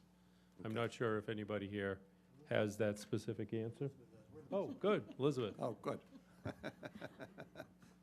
Good evening, Elizabeth Jenkins, Director of Planning and Development. The Blue Economy started as part of the Cape Cod Chamber, originally supported by the Seaport Economic Council, and they have since spun off into their own organization, the Blue Economy Foundation. So again, the Seaport Economic Development Council, sort of as a continuum of this work that's happened for many years, gave this very generous grant to that group. The town will act as the fiscal agent for this grant, but we're essentially a pass-through. They will be doing sort of the planning and implementation of these projects, and we stand as their partner. So in other words, the Cape Cod Blue Economy Foundation is a separate 501c3 foundation within the chamber? That is my understanding. I will get back to you with a more specific answer, but yes, I believe they are separate. They're a separate entity from the chamber. Yes, we all say yes. Okay. I had not heard of this foundation. That's what Yeah, I'm and asking. again, they're very closely affiliated with the Cape Cod Chamber because it was sort of an outgrowth of that of that original effort that happened there. But to be able to fundraise, apply for grants, do things in sort of a different capacity, they established this separate foundation. No, I'm just saying for the sake of transparency, it is technically then really an arm of the chamber, if it's the foundation within the chamber. Subsidiary of the chamber. Okay, that's what I wanted to get to. Thank you. The town does not appoint anybody to it, so. Thank you, ladies. Back over here, excuse me one moment, we might need some feedback. Yes, Thank you, Mr. Councilor President. Snep? Mark, could you tell us how many towns have appointed a formal representative to the Water Protection Fund? As of our first meeting, mid-month, I believe one at this point, to my knowledge, but since then, others may have. Okay, was there an April 1st date that was important for us? What I had pushed to hold a meeting, whether the discussion of the parties that were at the meeting in Boston said that obviously we need to begin discussions on how this will be administered. There were a lot of questions. They were going to push off another meeting until all the towns appointed somebody. And I suggested that we not do that and that we hold a meeting in April and we start to hold them regularly and as formal members come, because there will be these issues that we are all discussing. And I don't want the one appointed or two appointed board members with the state and others to be meeting and talking about this without formal or informal representation. So I just said, well, I can't speak for the town council, but I am available until such time as the town council decides on who the official member would be, and I suggest that we meet again in April. And everybody seemed to say, yeah, that makes good sense. So I think we're going to have another meeting in April. Maybe I could shed some light on it also. I received a letter as the town council president by the Cape Cod Commission, who is, I guess, the administrator of, in some way or another, of the whole process, asking us to have an appointment by the 1st of April. So that is something we will be bringing forward shortly. Thank you. I was unaware of that. Yes, Councilor Hebert. Thank you, Mr. President. So, to be perfectly blunt, we need to, I don't know what the process is going to be to select this representative. But I have heard that you made quite the impression in Boston, and they're looking for a strong leader on that and on that board. And Barnstable is already considered kind of strong leadership. And so, Mr. President, I want to ask that we move very, very quickly in making the decision. I think we have a few choices. We are blessed with an extremely good team, finance, DPW, knowledgeable people, and people who can speak very well, not the least of which is represented through our town manager. So I'm hoping that we can facilitate this and so that we get very comfortable with our leadership as soon as possible. Thank you. We won't have a problem picking a leader. That won't be a problem. What we need is clarity on some of the demands of the job so that then we can make sure we have that discussion as a board of 13. We open the nominations for who we think is appropriate once we have a clear understanding. But they're a little behind being completely organized to my little level of satisfaction right at this point. But they are gaining and we are getting close. But I have no doubt we'll make the time frame. If I might, and I've made this recommendation, I know, to our leadership, but for the council as a whole, it's your town manager's opinion that certainly this would be a 3-year appointment, and that the first 3 years should be represented either by a town council member or your town manager. Beyond that, I believe certainly we have tremendous depth in our staff. But the types of decisions and the formation of a board with this level of authority merits that sort of level of individual. So that would be my recommendation to you, and whatever you decide, I will be supportive of and provide whatever team you need. So, thank you. Thank you, Mr. Manager. Finally, in an effort to keep the town council updated on our progress on our comprehensive water management plan, I intend to provide updates the second meeting of every month until we've completed the plan to our town council. I've also established an internal working group of the town manager, assistant town manager, director of public works, and assistant director of public works, not limiting it to that, but always consisting of those four.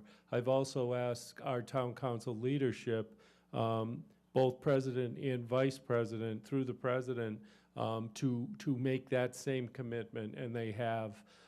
So the 6 of those individuals will meet as needed, weekly if necessary, as we move through the next 9 months of preparing the comprehensive water management plan. This in no way circumvents communications with all council, but we're gonna need to have active communication. Number one issue right now, before us, our finance director will certainly be active at the table, helping us formulate a financial plan relevant to all that we will be bringing forward in the next 9 months.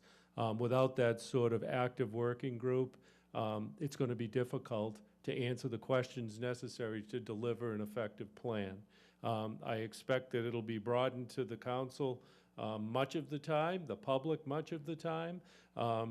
So this is going to be an intensive effort, but I felt that without that level of commitment, it's going to be difficult to deliver. So I just wanted to let you know that I've asked that, and certainly our leadership has concurred with that thought, and we will proceed that way. As far as an update, you've already seen this schedule. Director Santos did an excellent job in providing an update. I just want to show you that we're on track. We're still moving. We're shooting for fall of this year to have a completed draft comprehensive water management plan. It'll go into MEPA and the Cape Cod Commission for review, and ultimately a determination issued at the end of that process.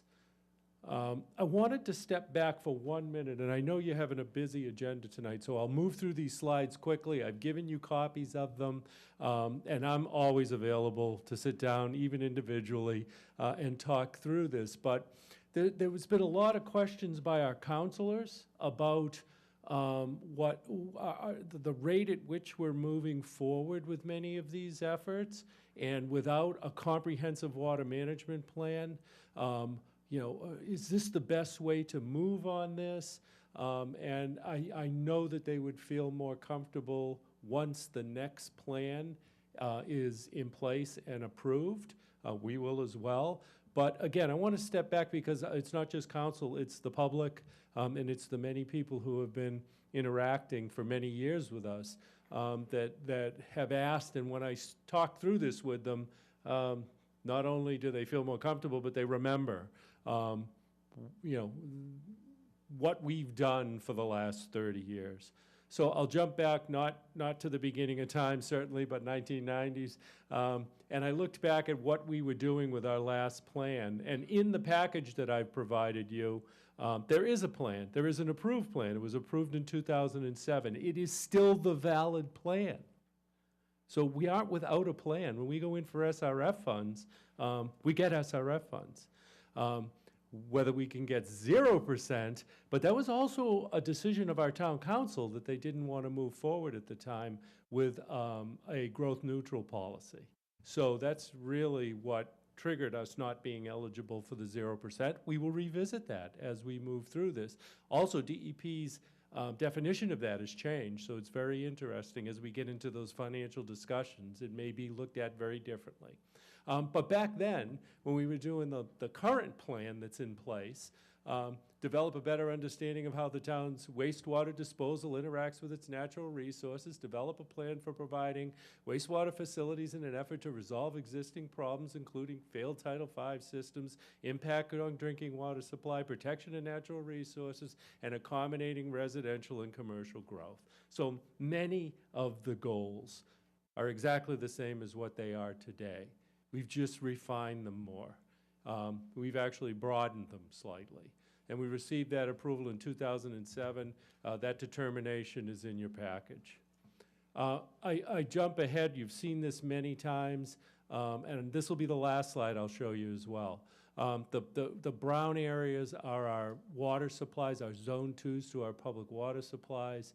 The blue or the darker lines are the 5 major coastal recharge areas that we have in our community.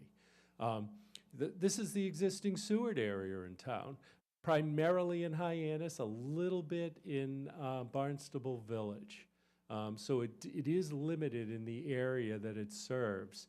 The original plan that's on the books and approved right now included a recommendation to proceed with sewering in the yellow area and different approaches to some of those concerns we had about drinking water and about on-site Title V system failures across the rest of the town. And I'll point out with this map, this is actually the map that's in the plan.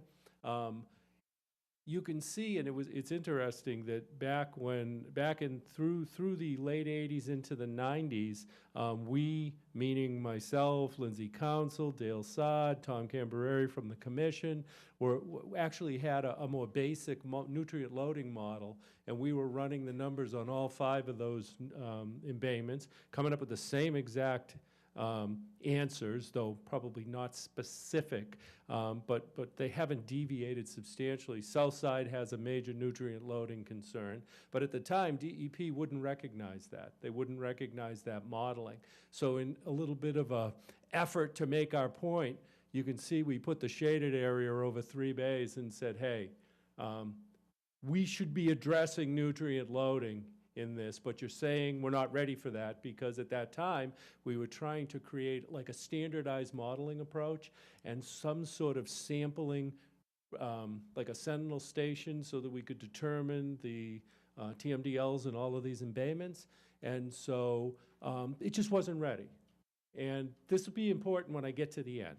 So, but this was approved, and these areas were identified as the areas that we would be moving forward with sewering on. And if you remember, we moved forward with Woquacket Lake area and Stewart's Creek area, both identified in this plan. We actually had a phasing plan to move forward with sewering over the 20-year period, approved by the state for us to proceed. I take the work of the RAC and I overlay what was approved in our determination that I've given you. And you can see that much of the crosshatched black area was the approved sewer expansion, and the work of our RAC identified those areas really as potential future sewer areas. So you can see when we bring information to our council and recommend that we proceed with some of these projects, they are within our approved plan. So when I'm asked those questions, I don't mean to give short answers when I say that we can proceed with this and it will be eligible for funding. It is in the approved plan. But now what we're going to do is add that next layer, that nutrient loading layer, okay? And that's what you're going to see in our updating of this comprehensive, and we call it comprehensive water management planning. But we were actually one of the first in the state to do that under the old title of wastewater management planning.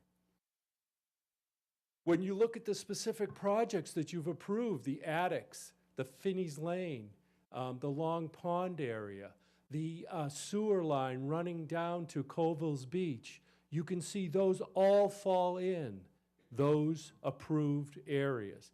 Now, some of them south of Long Pond, we've said there's even more that we need to do. And by the time we get to that construction, we'll have our comprehensive water management plan done, and this will be in it. So when we come forward with confidence and make these requests, this is why. When I come back to this, and the other thing that I've said to you numerous times is this plan is always evolving, and we have never stopped doing work. Even when we're not expanding sewer, we're upgrading our treatment facility and our ability to remove nutrients, and are looking at removing emerging contaminants. So jump ahead.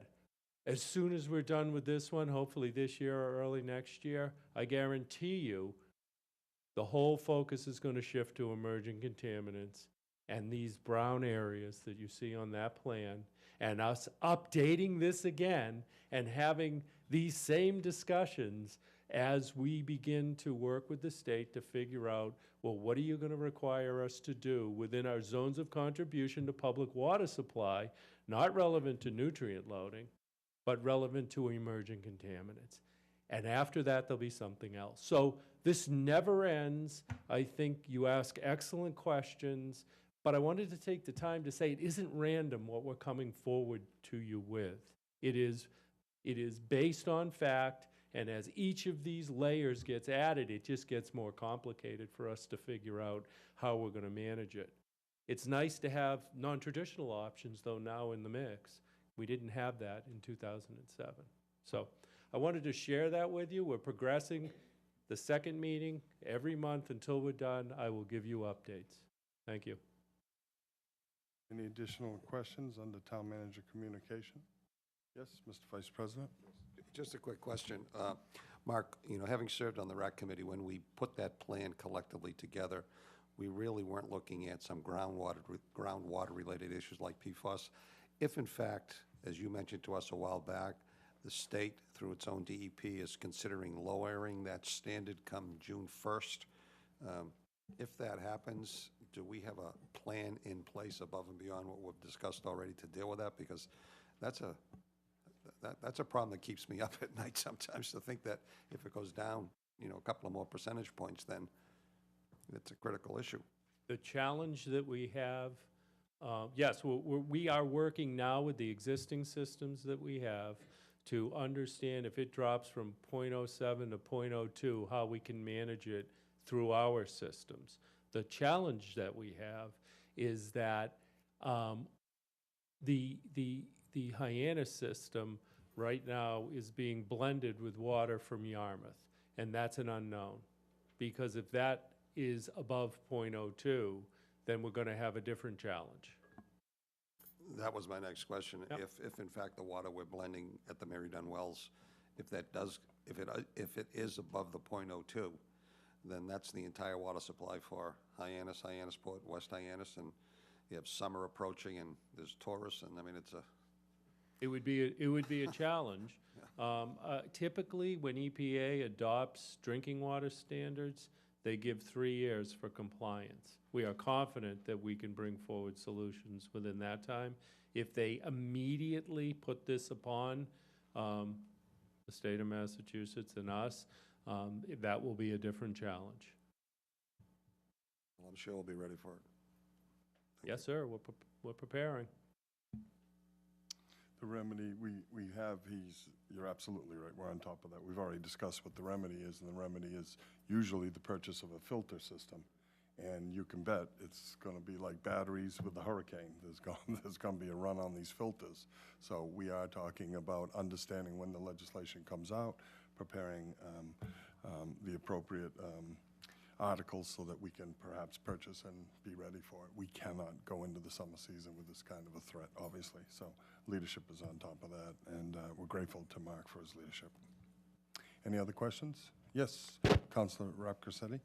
Not a question, just a comment, and to say thank you, Mark, for keeping this in front of us, because it's our #1 issue as far as I'm concerned. Thank you. Councilor Hebert. Thank you, Mr. President. Furthering my comments on how great our staff is, I do want to point out, and I was going to say this during Councilor reports, but the New England Water Environmental Association at the annual conference did give an award to Robert Delgado, the Chief Operator and Deputy Division Supervisor of the Town of Barnstable Water Pollution Control Division. And Robert has shown a high interest in performance in wastewater operations.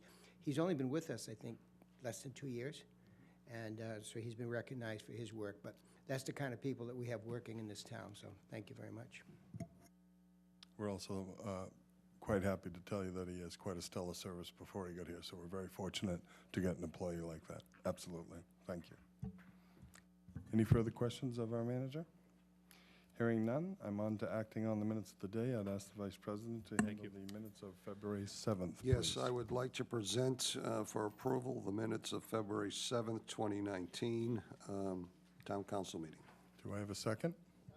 I have a second. All those in favor of the minutes of February 7th, 2019 as drafted, please signify by saying aye. Aye.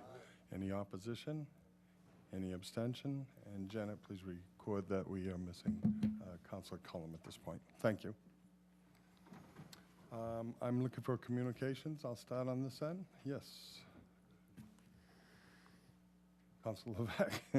Thank you, Mr. President. Thank I just you. wanted to give Deb the opportunity there.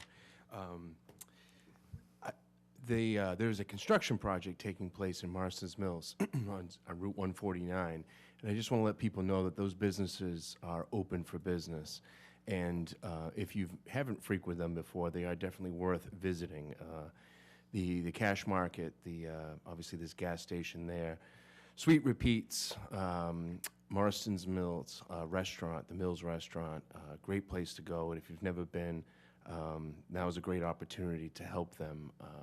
Maybe I just wanted to take this opportunity to give them, maybe they are going to lose regular customers, but maybe this will be an opportunity for them to get new customers.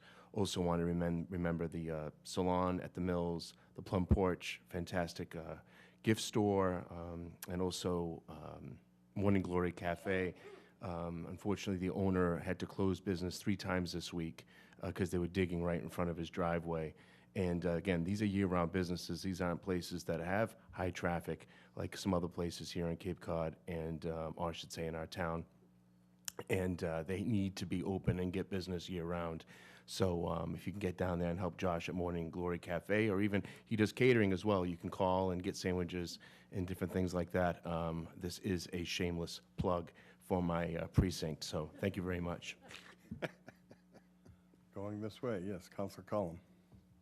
Yes, that's interesting. I was also going to comment on the construction on C Street, which seems to be endless, but will be beautiful in the end. So we have to hang tight, because I remember that very same thing happening to me when I owned the market, where they were replacing the 100-year-old pipes, and at one point they had blocked the road here and blocked the road there, and no one could get to the store. And it was like 3 days long. It was terrible. And it's really frustrating. So I'll go to Marston's Mills. But one thing I wanted to mention was that I had a phone call from a constituent the other day that concerned me about the funding for C Street, and I just wanted to make it clear that that's Chapter 90 money. It's not general fund money, and that project has been planned and worked on. I mean, I worked on that project before I became a town councilor, so it's been in the pipeline a long time. And the people on C Street really deserve it, and I'm really looking forward to it. It's going to be beautiful, and they've waited a long time for their property values to increase. So I just wanted to say, please wait, for the final product, and please be patient, and let's all just be thankful that we're at this point, and we're going to tie it up soon. Thank you. I might point out, too, that project shuts down for the season and then has to reignite again, so obviously it's a major overhaul of the area. Well done fighting for the funds for that end of town. Councilors on my side? Councilors up the pike, yes? Thank you, Mr. President. Councilor Snow? I just wanted to echo Councilor Levesque's comment that this project in Marston's Mills has, again, been long sought after.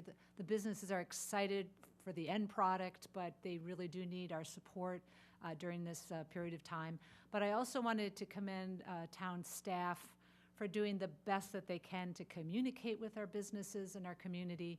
Our police department, who has to navigate when they have to close the roads, but also communicate to those traveling through that, yes, these businesses are open, are doing their job. So I just want to do a shout out to them that everyone's doing the best that they can, and I know where I'm getting coffee tomorrow. Thank you very much. I have been in both the muffin shop and the breakfast place, and they're terrific. You're absolutely right. Thank you. I wish them well. Any other councils on the Sun? Hearing none. Orders of the day. We're going to do the one that did not make it last time, so we will be jumping into 219-042. What I would like to say about 219-042 is that it was originally introduced on 11/1/18, that it did come out of committee, that it did head over to Zoning Board of Appeals, that it has come back here for our work, and that it did take a second seat to the actual discussion of the zone and what is the proper uses in the zone. With that said, I had personally had property identified within one of the maps, and so I immediately contacted the Ethics Committee, had great discussions with them, had great discussions with our own attorney. She's very prudent in the way she approaches these issues. And I did sit out both the committee vote and the vote that sent it to the planning board. Since then, it's come back. It's had some discussion around it, surrounding me being one of the 1,700 that we sent notices to that are either abutters or owners within the zone. And I since told the crowd, and am here again tonight to tell you, that I've asked that my properties be removed. So make no mistake about it, that's what I want. So with that in mind, I intend to leave the dais now, because I've been told if I am, even if my properties are not covered by it, if I am within 300 feet, that I'm not to vote on it. So the zone that is all about me, or as some would like to think it's all about me, I first want to be on the record that I'm asking for my properties to be removed. And secondly, I would be in a butter then, so I still cannot sit on that particular map. With that said, I would turn it over to more than capable Vice President John Flores to take over. Sure. Thank you, Mr. President. Before we move forward, I'll wait for you to exit, so there's absolutely no conflict.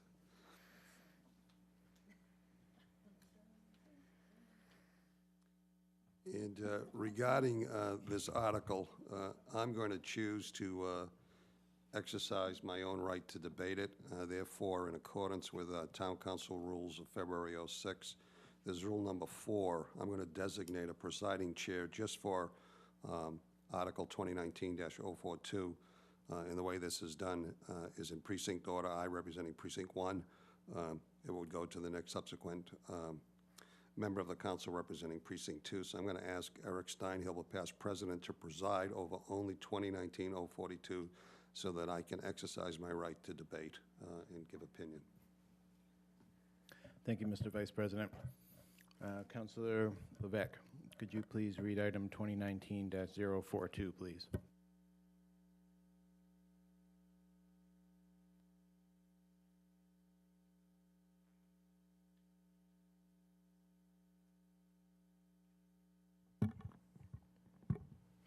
Thank you. This is old business. It's a roll call vote. This is item number 2019-042, amending Chapter 240, Article 3 of the zoning ordinances to expand the Highway Business District as written. I have a second. Vice President Flores.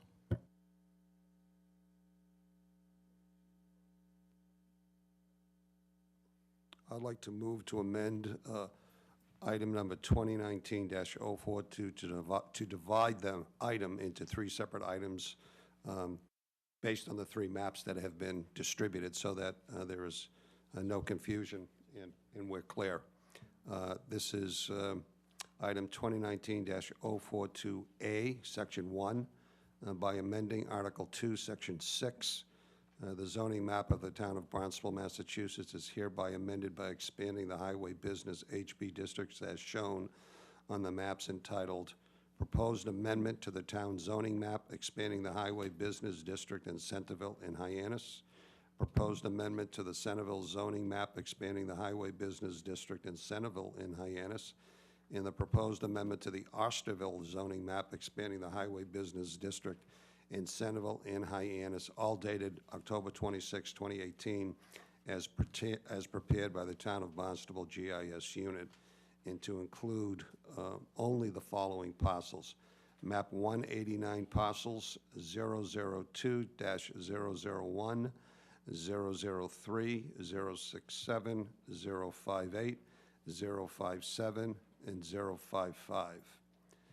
In addition, map 209 parcels 086 C and D, 085, 084, 083, 082, 081, 015, 016, 017, 018, 019, 020, and inclusive of all ways shown on those maps. Section 2, the Chapter 240, Article 3, Section 240-26, Highway Office of the Zoning Ordinance is hereby deleted. In Section 3, Chapter 40, Article 2, Section 240-5, Establishment of Districts of the Zoning Ordinances is hereby amended by striking the Office District section in associated Highway Office District. 2019-042B by amending Section 1 to read, by amending Article 2, Section 6 The zoning map of the town of Barnstable, Massachusetts is hereby amended by expanding the Highway Business District as shown on the maps entitled Proposed Amendments to the Town Zoning Map, expanding the Highway Business District in Centerville and Hyannis. Proposed amendment to the Centerville zoning map, expanding the Highway Business District in Centerville and Hyannis. Proposed amendment to the Hyannis zoning map, expanding the Highway Business District in Centerville and Hyannis, all dated October 26, 2018, as prepared by the Town of Barnstable GIS unit, and to include only the following parcels.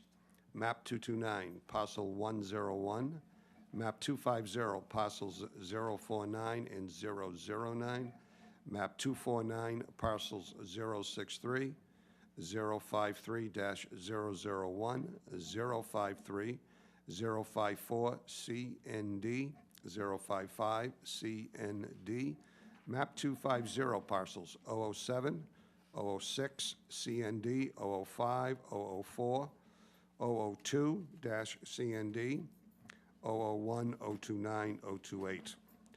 On map 249, parcels 088, 105, 028, 029, and inclusive of all ways shown.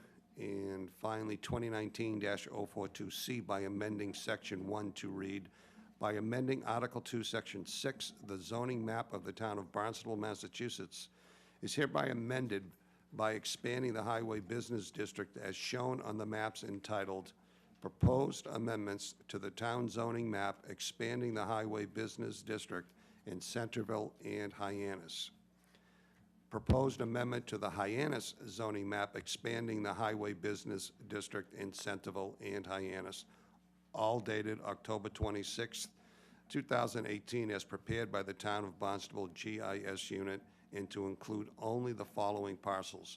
Map 290, parcels 112 and 100, map 289, parcels 046 and 045, and inclusive of all ways shown. Do I have a second? Second. Okay. Point of information. I think, We were not handed any of this amendment other than the map parcel numbers. None of the other language was given to us. So I'm not sure where. well, I was just going to explain what that amendment was based on this. Okay. So, I'd like to see it in writing myself, but. Okay, I'll ask the town attorney if you could prepare copies of that. Okay, so what this amendment is doing, that you all have, everyone has this in their folder? Okay, so it's dividing, the proposed motion is to divide 042 into three items, three separate items. So you have item A, which consists of the first two maps in your packet, item B, and item C.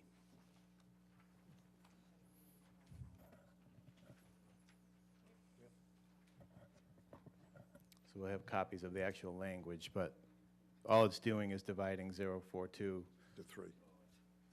into three separate items. So just to be clear, nothing has changed other than that. We're taking these Correct. three maps that we've been talking about, separating them out, haven't changed anything with, anything other than, we're just discussing them each independent of one another. Right. Okay, thank you. So I do have a second on that motion from the Vice President. Is there any further discussion on that? I think given to one of the counselors? Yep. I'll ask the town attorney, can we get copies of, it's being made, okay, copies are being made. But I just explained exactly what the proposed motion does in the other packet.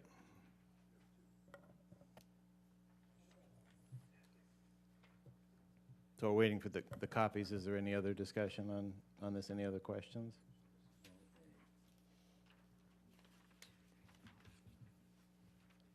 Vice President Flores?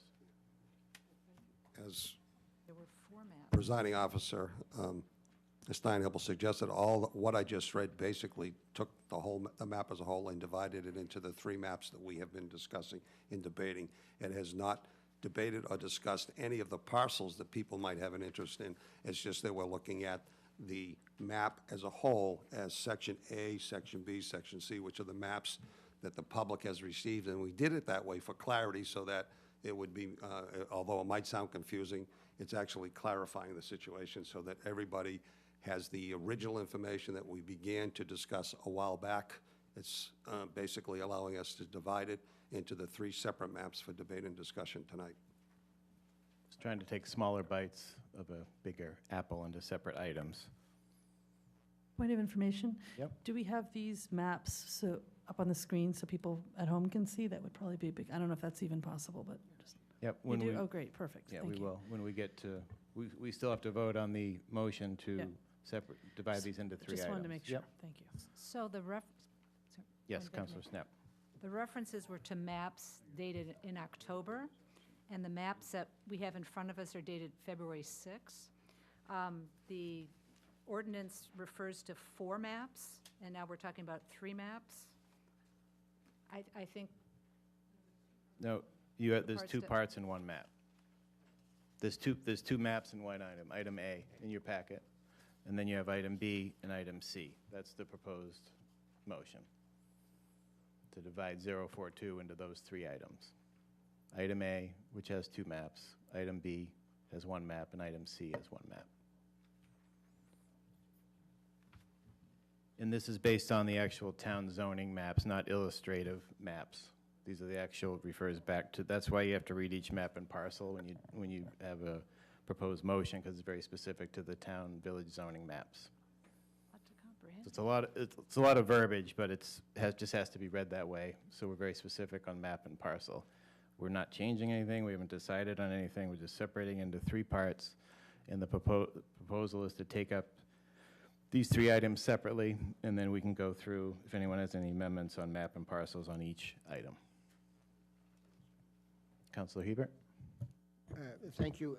Are we, Elizabeth, are we going to be able to put the maps on the? We will, but we have a motion on the floor we have to vote on first Okay. if we're going to divide this into 3 parts, 3 items. Thank you. Do you need so moved at this point? Someone to move the question? Move it. Let's move it. Okay.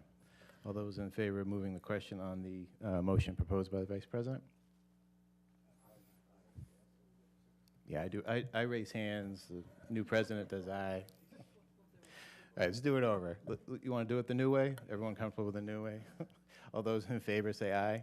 Aye. Any opposed? Any abstentions? Okay. So the motion passes to divide these into, I'm sorry, to move the question. So now we are going to vote on the motion to divide item 219-042 into 3 separate items.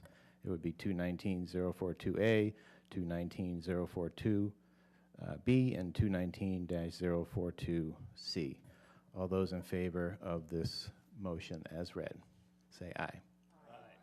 All those opposed? Aye. Any abstentions? I think the ayes have it. So the motion passes, so this will divide into 3 items. At this point, I'd like to just take a 5-minute recess to kind of digest these maps, and then we'll reconvene.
Okay, so we're back from our brief recess.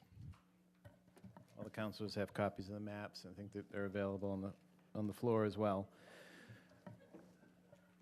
So I just wanted to reference again this packet, councilors, this packet that's in your folder. This is a template also, so if you want to make amendments, you can the paragraph's all there, and the map and parcel that you want to make any type of proposed amendment or to strike. And again, item A has 2 maps, and that's because of how the actual zoning maps in the villages are. Everyone clear on how to make amendments? Yes? Okay. All right, so let's take up item 2019-042A first. Councilor Levesque? I would like to make a motion that we remove the west parcel, Crocker parcel, under map section 1 of 2019-042A. I move to amend the town zoning map, the Centerville zoning map, and the Osterville zoning map referenced in section 1 of the order by striking from those maps the parcel identified as map 189, parcel 003, addressed as 1949 Falmouth Road, Route 28, Centerville. Do I have a second? I have a second. Discussion on this motion? Do I have a motion to move? Move the question. All those in favor of moving the question, say aye. Aye. All those opposed? Any abstentions? All right, question is moved. So the motion as put forward by Councilor Levesque, all those in favor of this motion, say aye. Aye. Any opposed? Abstentions? One abstention. 2 abstentions, sorry. Clerk has that recorded, so that motion does pass. So that will remove that parcel. Councilor Levesque? This is the east parcel on Finney's Lane, a Crocker parcel under section 1 of 2019-042A. I move to amend the town zoning map, the Centerville zoning map referenced in section 1 of the order by striking from those maps the portions of the parcel identified as map 209, parcel 020 that are currently zoned RD-1 and RC. I have a second. Any discussion on this motion? Councilor Hebert? Thank you. So, and we're removing these because of Councilor Crocker's feeling that they've become a hindrance to us moving this project forward. Is that correct?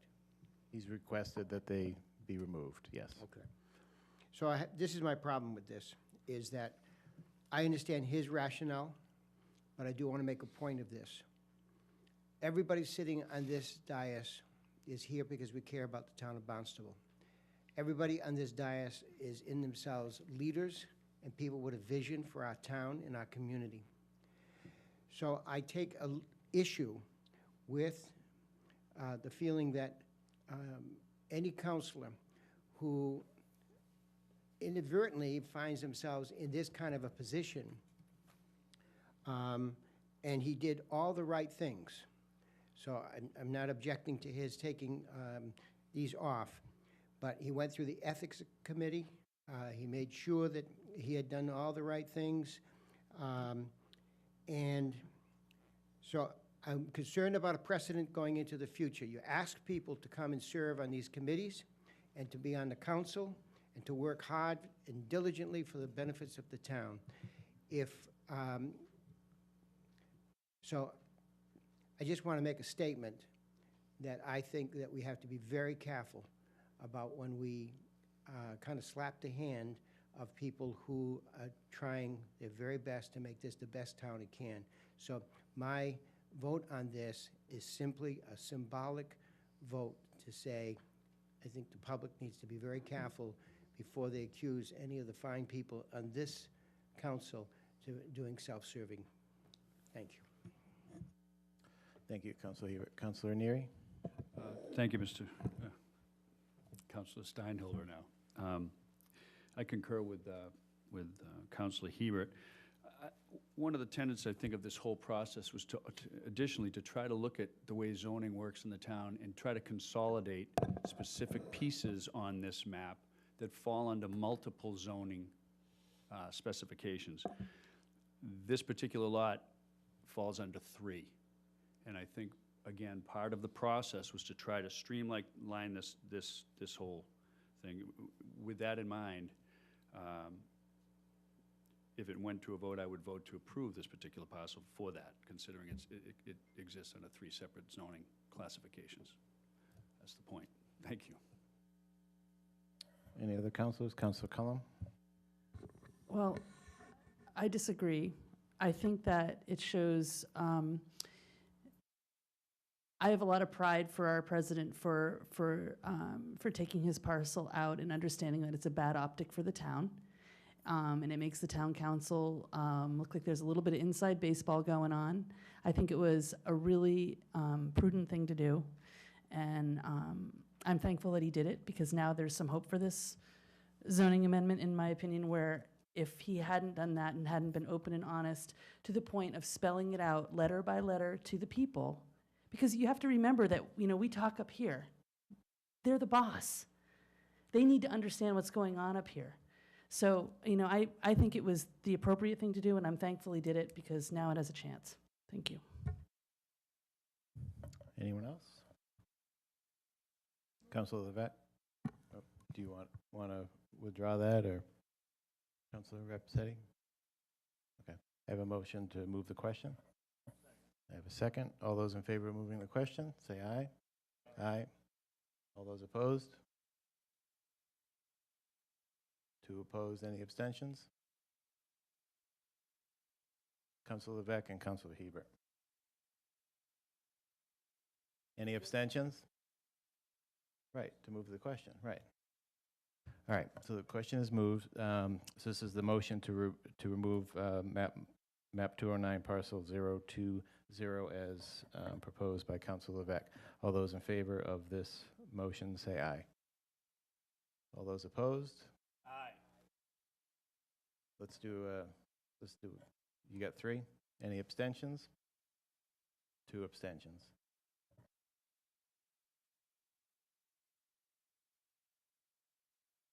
That motion does pass. All right. So we're still on item 2019-042A minus those 2 parcels. Are there any other discussion on this item?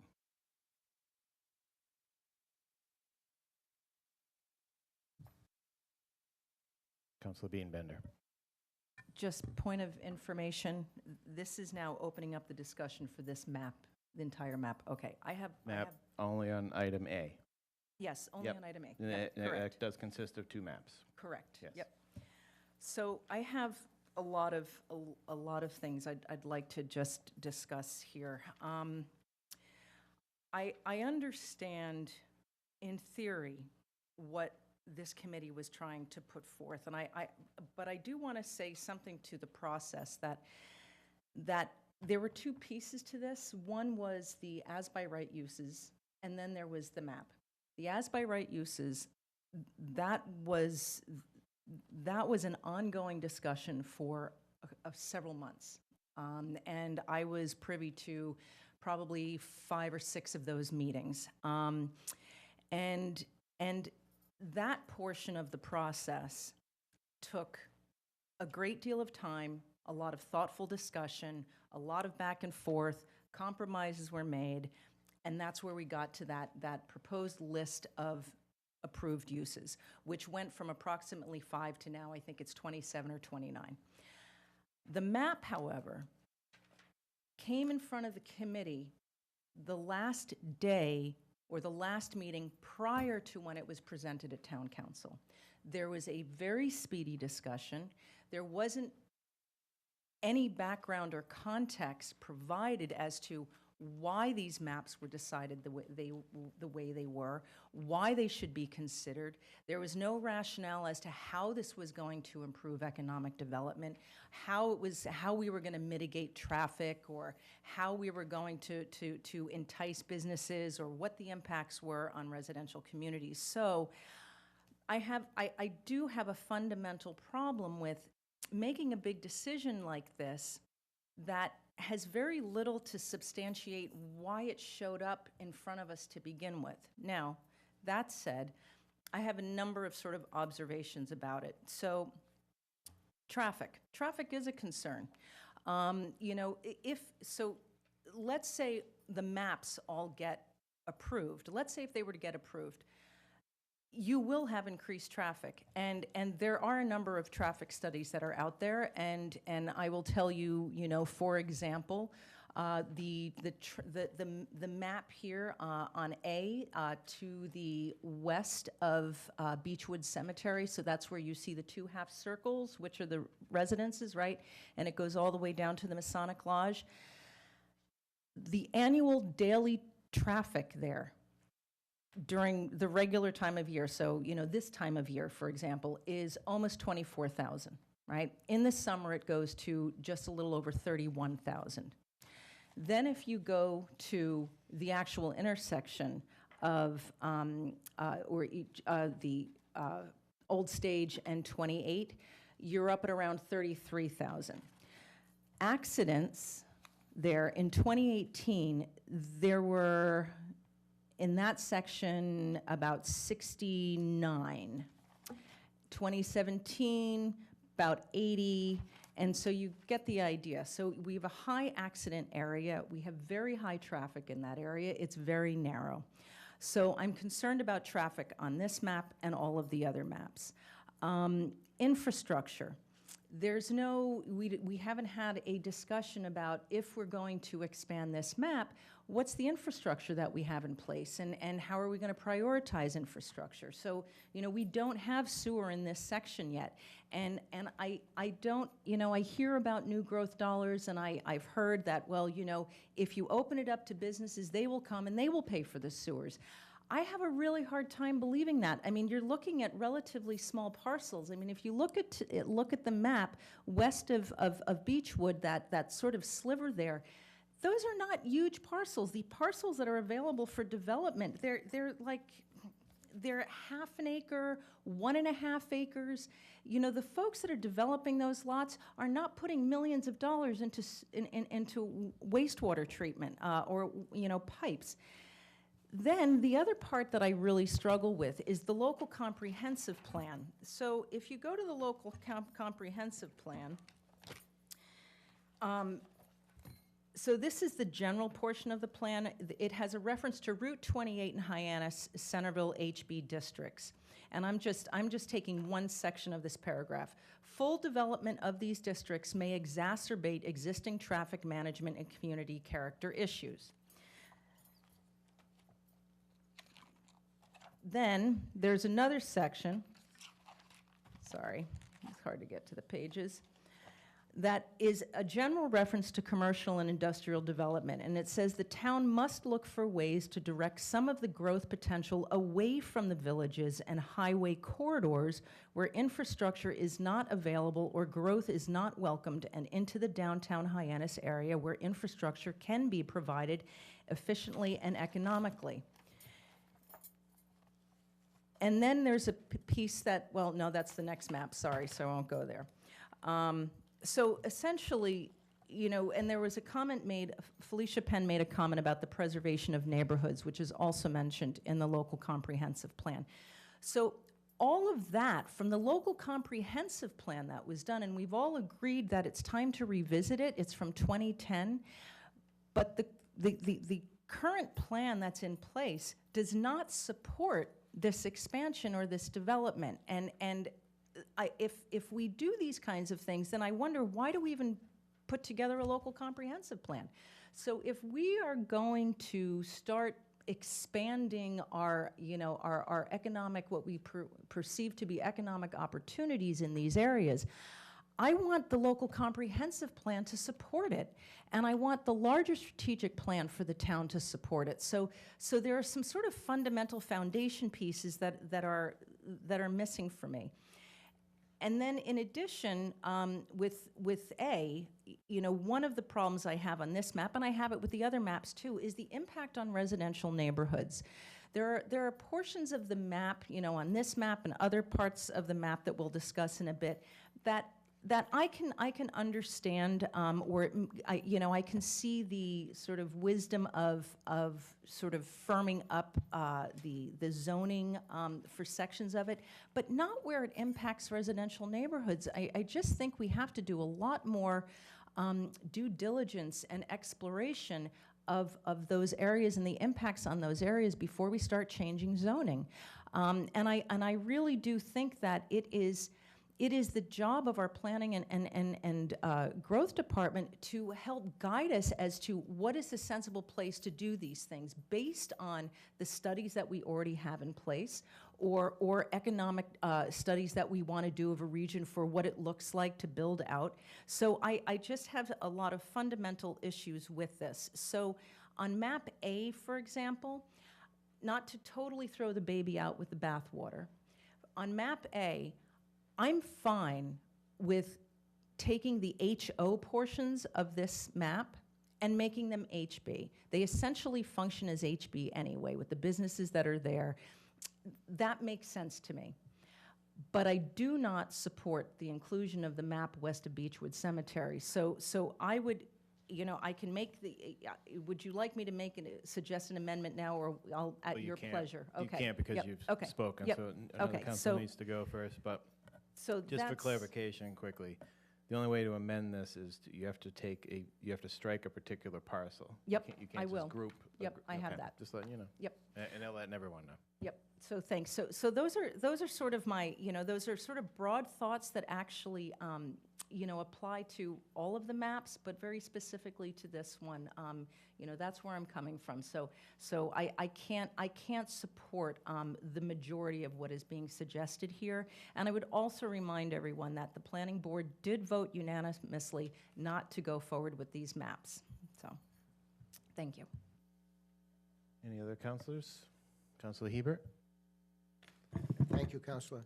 So, a ditto to the fact that we all are in possession of the letter dated December 6th from the Planning Board that clearly said they voted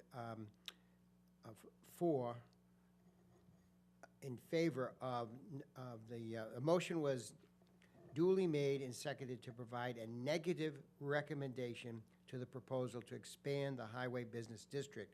And that was voted 4 in favor, 0 in opposition, and 0 in abstention.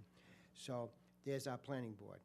There certainly has been tremendous, both here in the council and outside the council, citizens' concerns. All the parcels that we're looking at, I mean, when you look at this map A, literally all the spaces are spoken for. We're talking about postage stamp properties. My understanding is you could apply for a special permit. If somebody comes and has an idea for one of these postage stamps, they can come and ask for special permit. Am I correct? So we're not depriving anybody of doing anything that they want to do there.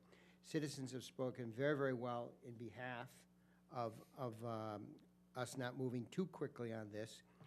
A speaker at the opening public comment, made a comment about the cemetery. I mean, as you look at these blocks, there's a cemetery there. Now, maybe somebody might want to come with a special permit to say we want to put more, up on ground temporary housing, or long-term. What do they call them? Mausoleums? Is that what they call them? Long-term housing. Well, so. That's infinity, Paul. Yes. I mean, it's permanent. It's permanent housing. Whether it's affordable or not, it's permanent housing. So, a little levity here, but literally. So there's not a whole lot that's going to really change by doing these maps. When we maybe need to be looking at how do we simplify the process of the special permits, so we really get down to case by case, and the simple improvements that can be made. The Bell Tower Mall is not attached. You can't pass easily through the Bell Tower Mall to the other Centerville Mall. And so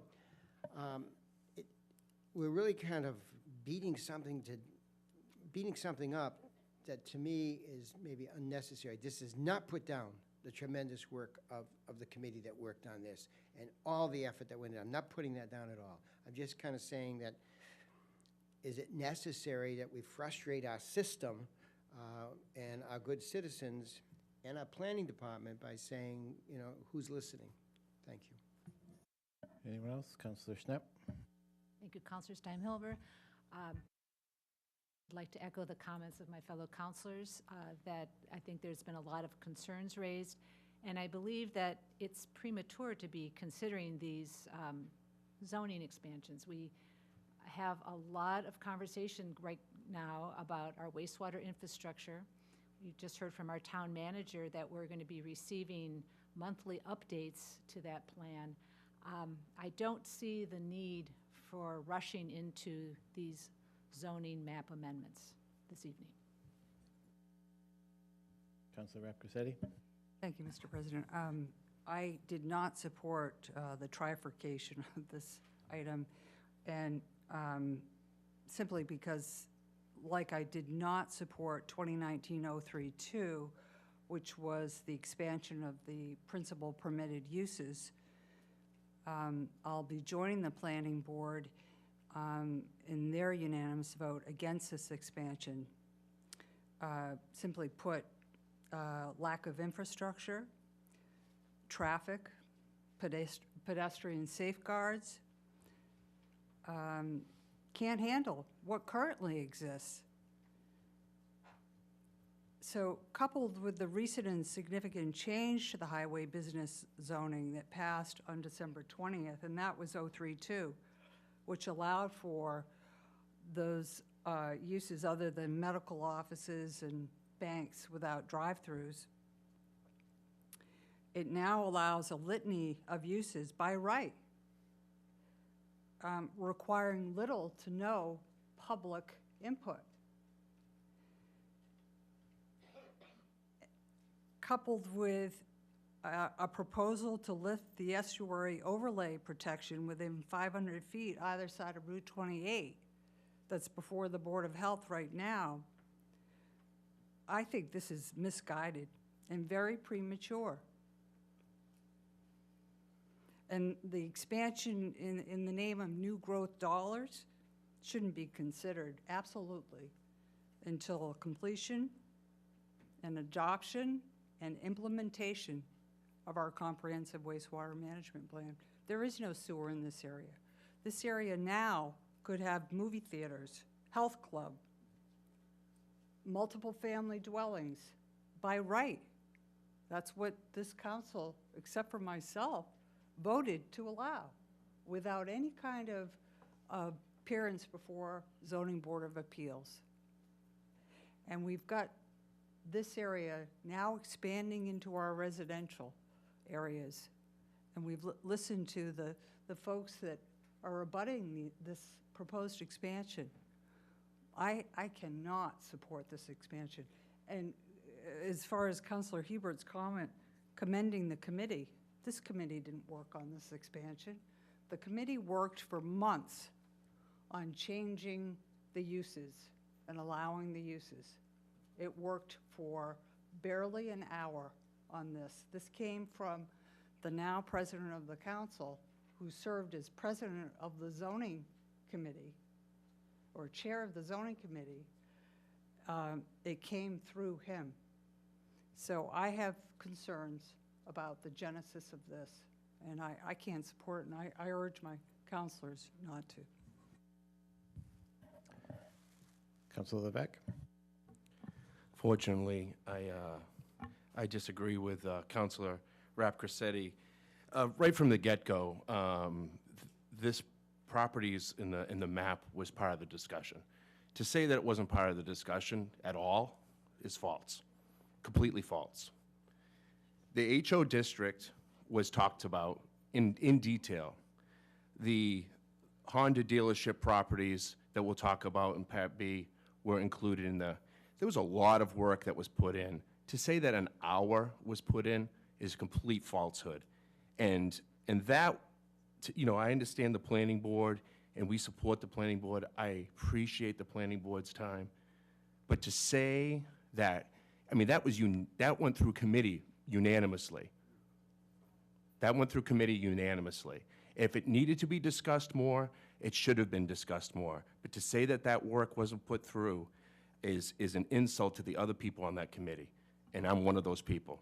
So that being said, I understand that there's certain parts of the maps that might have been considered to be a surprise, and I have no problem discussing those parts of the maps that weren't discussed.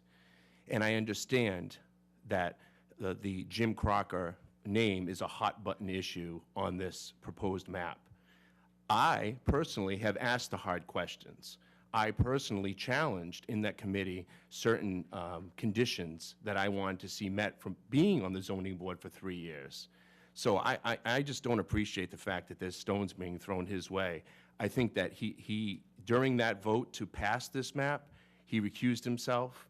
And again, it went through unanimously. Now, to say that we need to respond to public comment, 100%.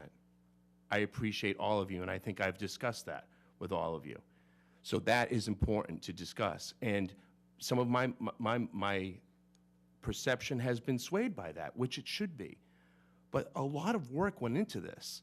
And to say, and I appreciate Councilor Hebert's appreciation for that, but to say that, there's some sort of agenda here, or, we need those growth dollars. I drove through and I visited every one of these properties, every one of them myself. I have no financial interest in any of these things, none.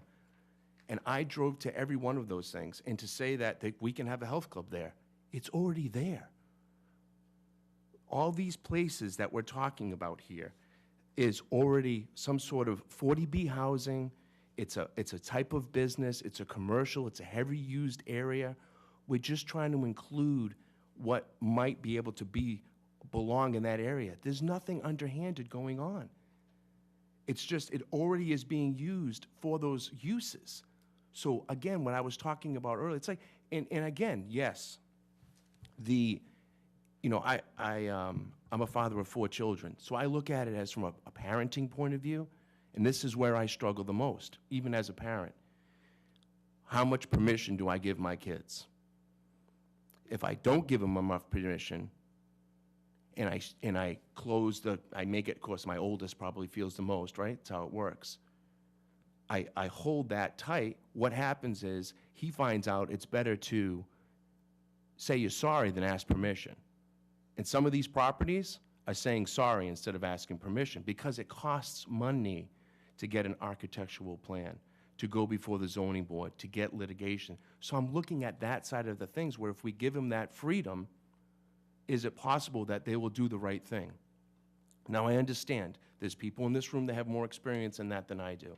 But what I was thinking was along these lines of taking property that's already being used in those areas and allowing them to currently, improve those areas. There's housing, there's a boarding house, and again, they have a special permit to do that. But if they wanted to come for redevelopment, that owner, they would go, okay, so what are you doing right now? They open a special permit. Oh, you're already pushing the limits there. I don't know. And so it's hard for them to ask permission. So if we give them the right, will they do the right thing? Again, that's the question, right? I understand that. But to say that this wasn't done in good faith, or an idea that, the work wasn't put in, that's not true, and it's not right to say that. We worked hard on this. I worked with a clear conscience that this was going forth. Unfortunately, I feel like my ethics are being questioned, and that's unfortunate, because we put time in that. People in that committee missed dinners with their families, and it's unfortunate that it's called upon by one person's waving their wand. Thank you. Councilor Cullen? Yes, I have a lot to say. I'm going to start with the fact that everything that happens in committee doesn't necessarily become a reality. The committees are advisory. And I know we've had this conversation, Councilor Beck. And it's difficult, I don't mean to be disparaging, but it's difficult to work hard on something, i.e. marijuana legislation, and have it completely blow up in your face. Or we could say go up and smoke, right? And that's, yeah, you're welcome. That's kind of the nature of the beast. When you get the job, you miss dinner with your family. That's just the way it is. So when votes come out of committees, it's up to the 13 of us, whether it has a positive or a negative recommendation, it's up to the 13 of us to then discuss it. That's how the system works. That's why it's a good system. So opinions can be whatever they are. You could work really hard. It doesn't really matter at this point. Here we all are all discussing it, okay? It's the strength of the thing before us that matters. It's the reason behind it. I was told the other day, there's no room for emotion in zoning. Just some food for thought. But, you know, there is room for reason in zoning. And since we've been handling this, it's been 5 meetings now. We started in November. I've had one person contact me that liked it. And then I've had a litany of people write letters, come in, talk. I mean, Mrs. Sweet has been here every time we've discussed it, 5 times to the end of the meeting every time. Our job up here is to listen to the people that we represent. And you can say, well, she's not my constituent, because she's not my constituent. But am I working for the town of Barnstable and Hyannis? I think I am. And I think it's really important we don't convolute that. It's very pure in nature. Who's the boss? It's really simple for me. So, you know, for this particular item, I'm gonna, you know, I gotta agree with Councilor Biedenbender that I see the zoning, whether it's north or west of Old Stage Road, however you hold the map, I guess. I went to Nauset, so sorry about that. Everything was easy down there, you know, it's just, I don't see any room for the zoning there. I do see room for the zoning in the CVS portion of things. But I have a hard time with the north of Old Stage Road on this particular item. Thank you. Any other councilors? Councilor Dagwan? Yes, I just want to say, as a member of this committee, it was a committee to review zoning and regulatory process. During those meetings, I found that we had business owners that came in and spoke at our meetings. And we didn't get as many residential people come in and to speak. I've heard more from the residential side since it's come to the council. And so that opens up our eyes. I would have loved to have had the same ones that came during the meeting, some of the business owners, so that we have a more balanced view of things. It seems to be one-sided in terms of the presentations today. And I'm from Hyannis, and I understand the neighborhoods that will be affected by that. And whether it's 1 or 2 or 3 neighbors, it was designed to be residential. And so we have to be very careful about coming in now and including commercial businesses abutting residential areas. But I just want to say I would have liked to have heard more from the folks that some of the business side of this project. But I have a much more clear view of the concerns of the residents since this issue has come to the council. And so I have strong feelings about it both ways, but living in an area that I saw the same thing kind of happen where I lived, and what that did for the neighborhood and the issues that came up.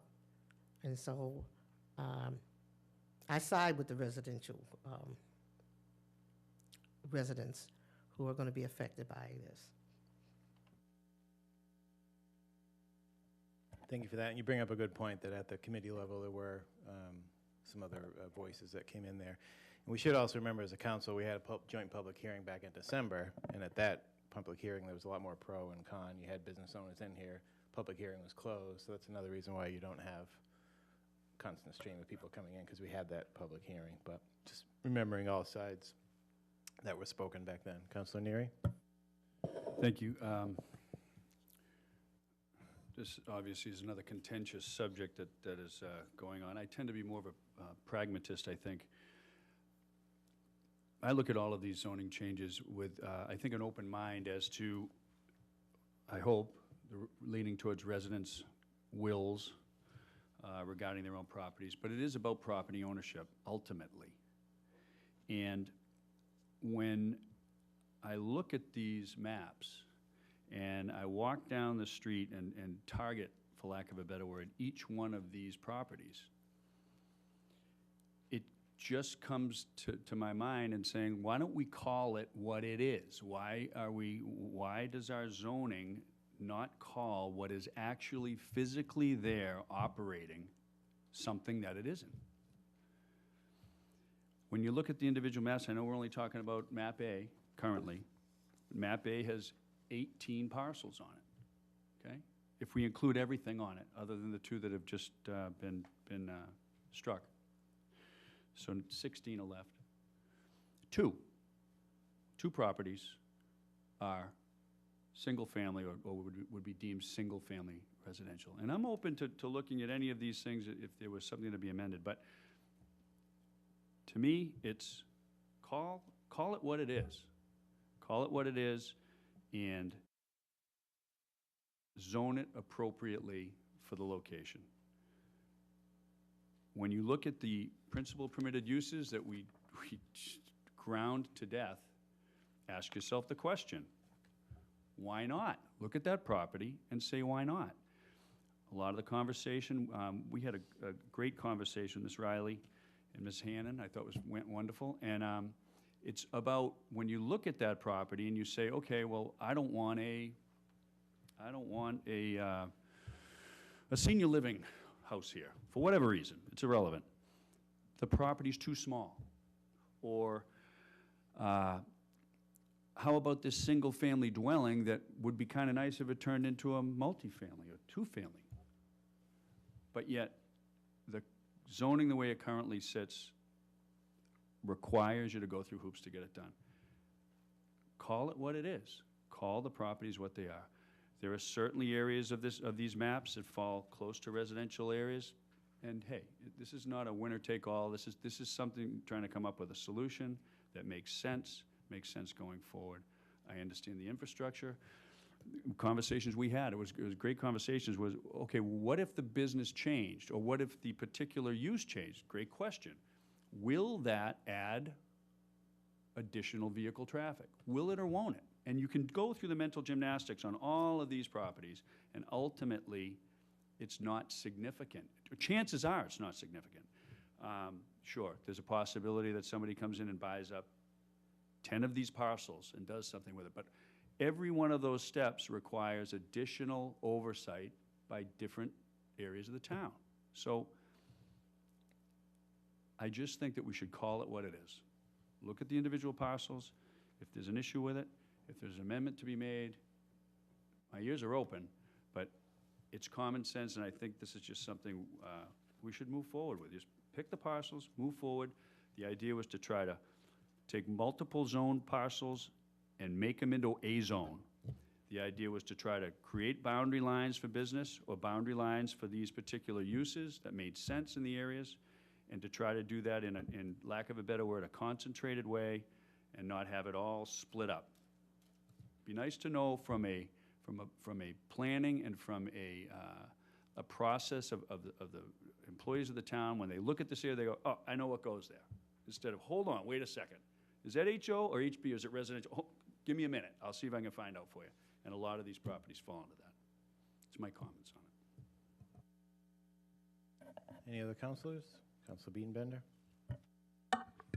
I just want to add 2 comments regarding the business owners speaking up and so forth during the committee, so and so forth. And you mentioning that, you know, we had them coming in early on. Well, that was only when we were discussing the uses. That wasn't about this map. So that's a, what? It was a joint hearing for both. So, okay, so what they know that this discussion is happening, and I had actually been hoping to have someone in the business community reach out as well as the constituents, and I haven't heard anything, but that aside. And then to Councilor Neary's comments about property rights, yes, I agree.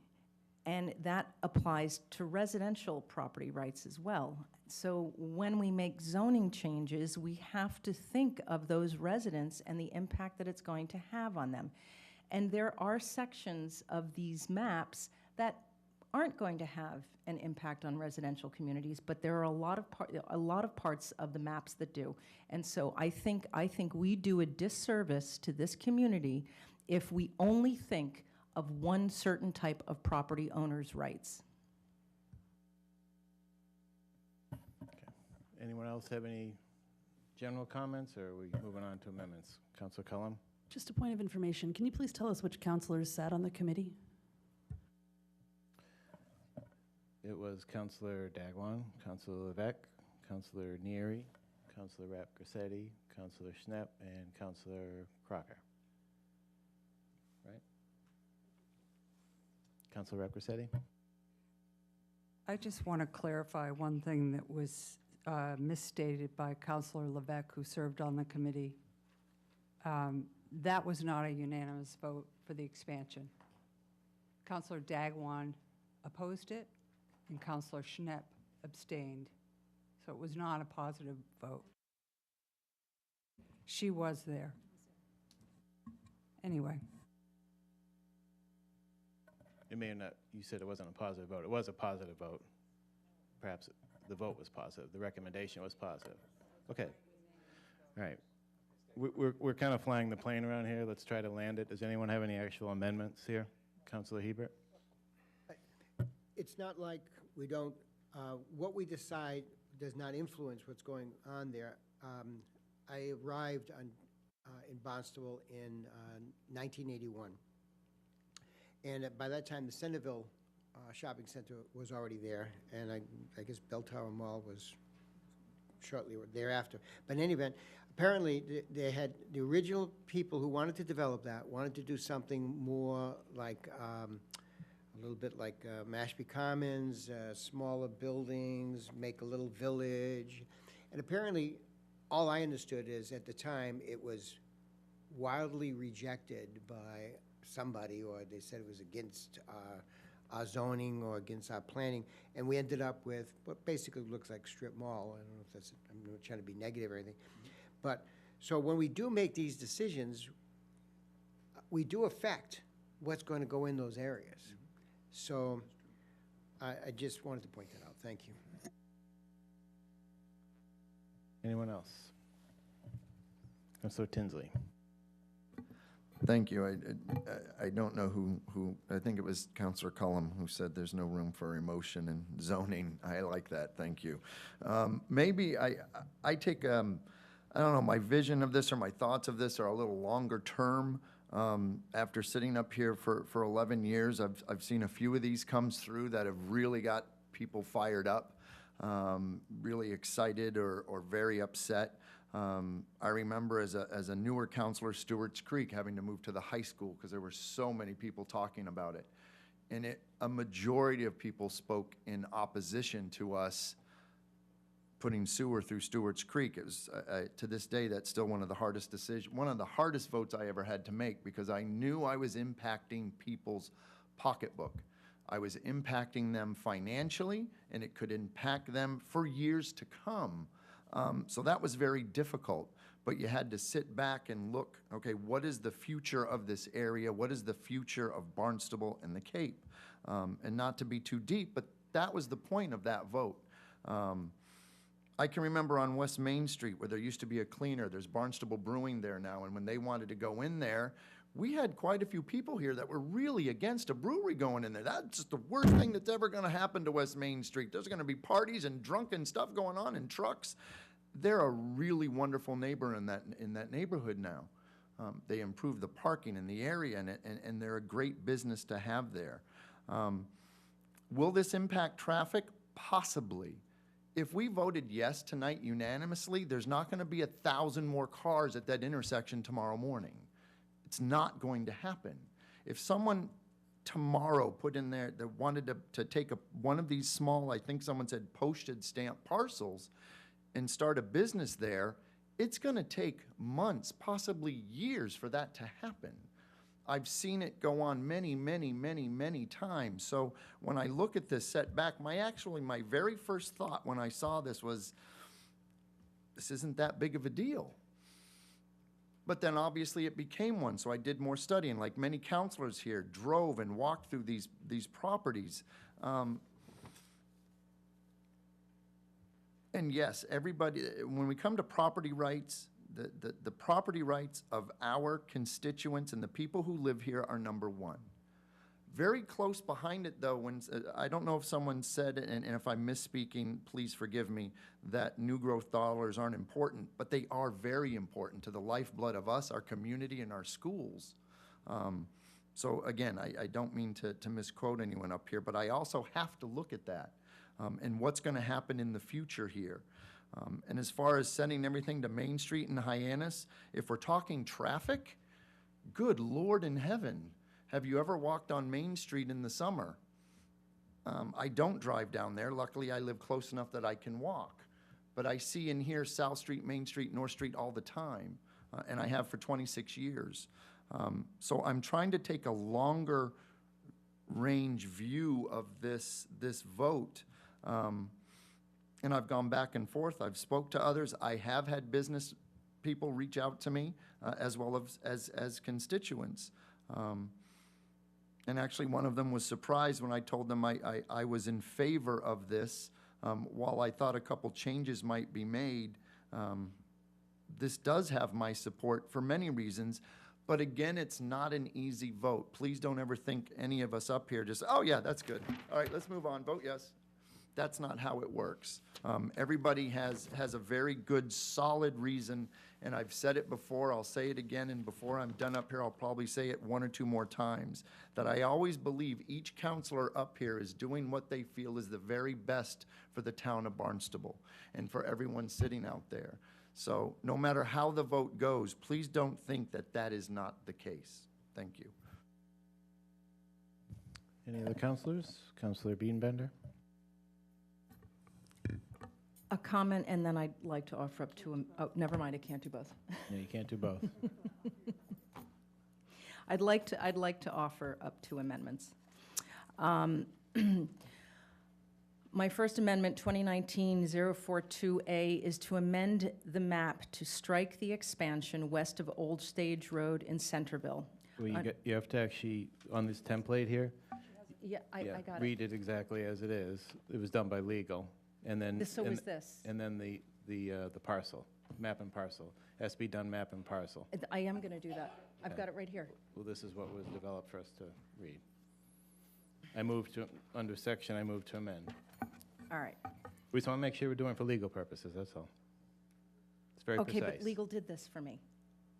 Well, this is the one we're working on. Okay, fine. Under Section 1 of 2019-042A, I move to amend the town zoning map, the Centerville zoning map, and the Osterville zoning map referenced in Section 1 of the order by striking from those maps the parcels identified as Map 189, Parcel 002-001, Map 189, Parcel 003, Map 189, Parcel 067, Map 189, Parcel 058, Map 189, Parcel 057, Map 189, Parcel 055. And for the audience, for the constituents, just so you know, we're talking about that section west of Beechwood Cemetery.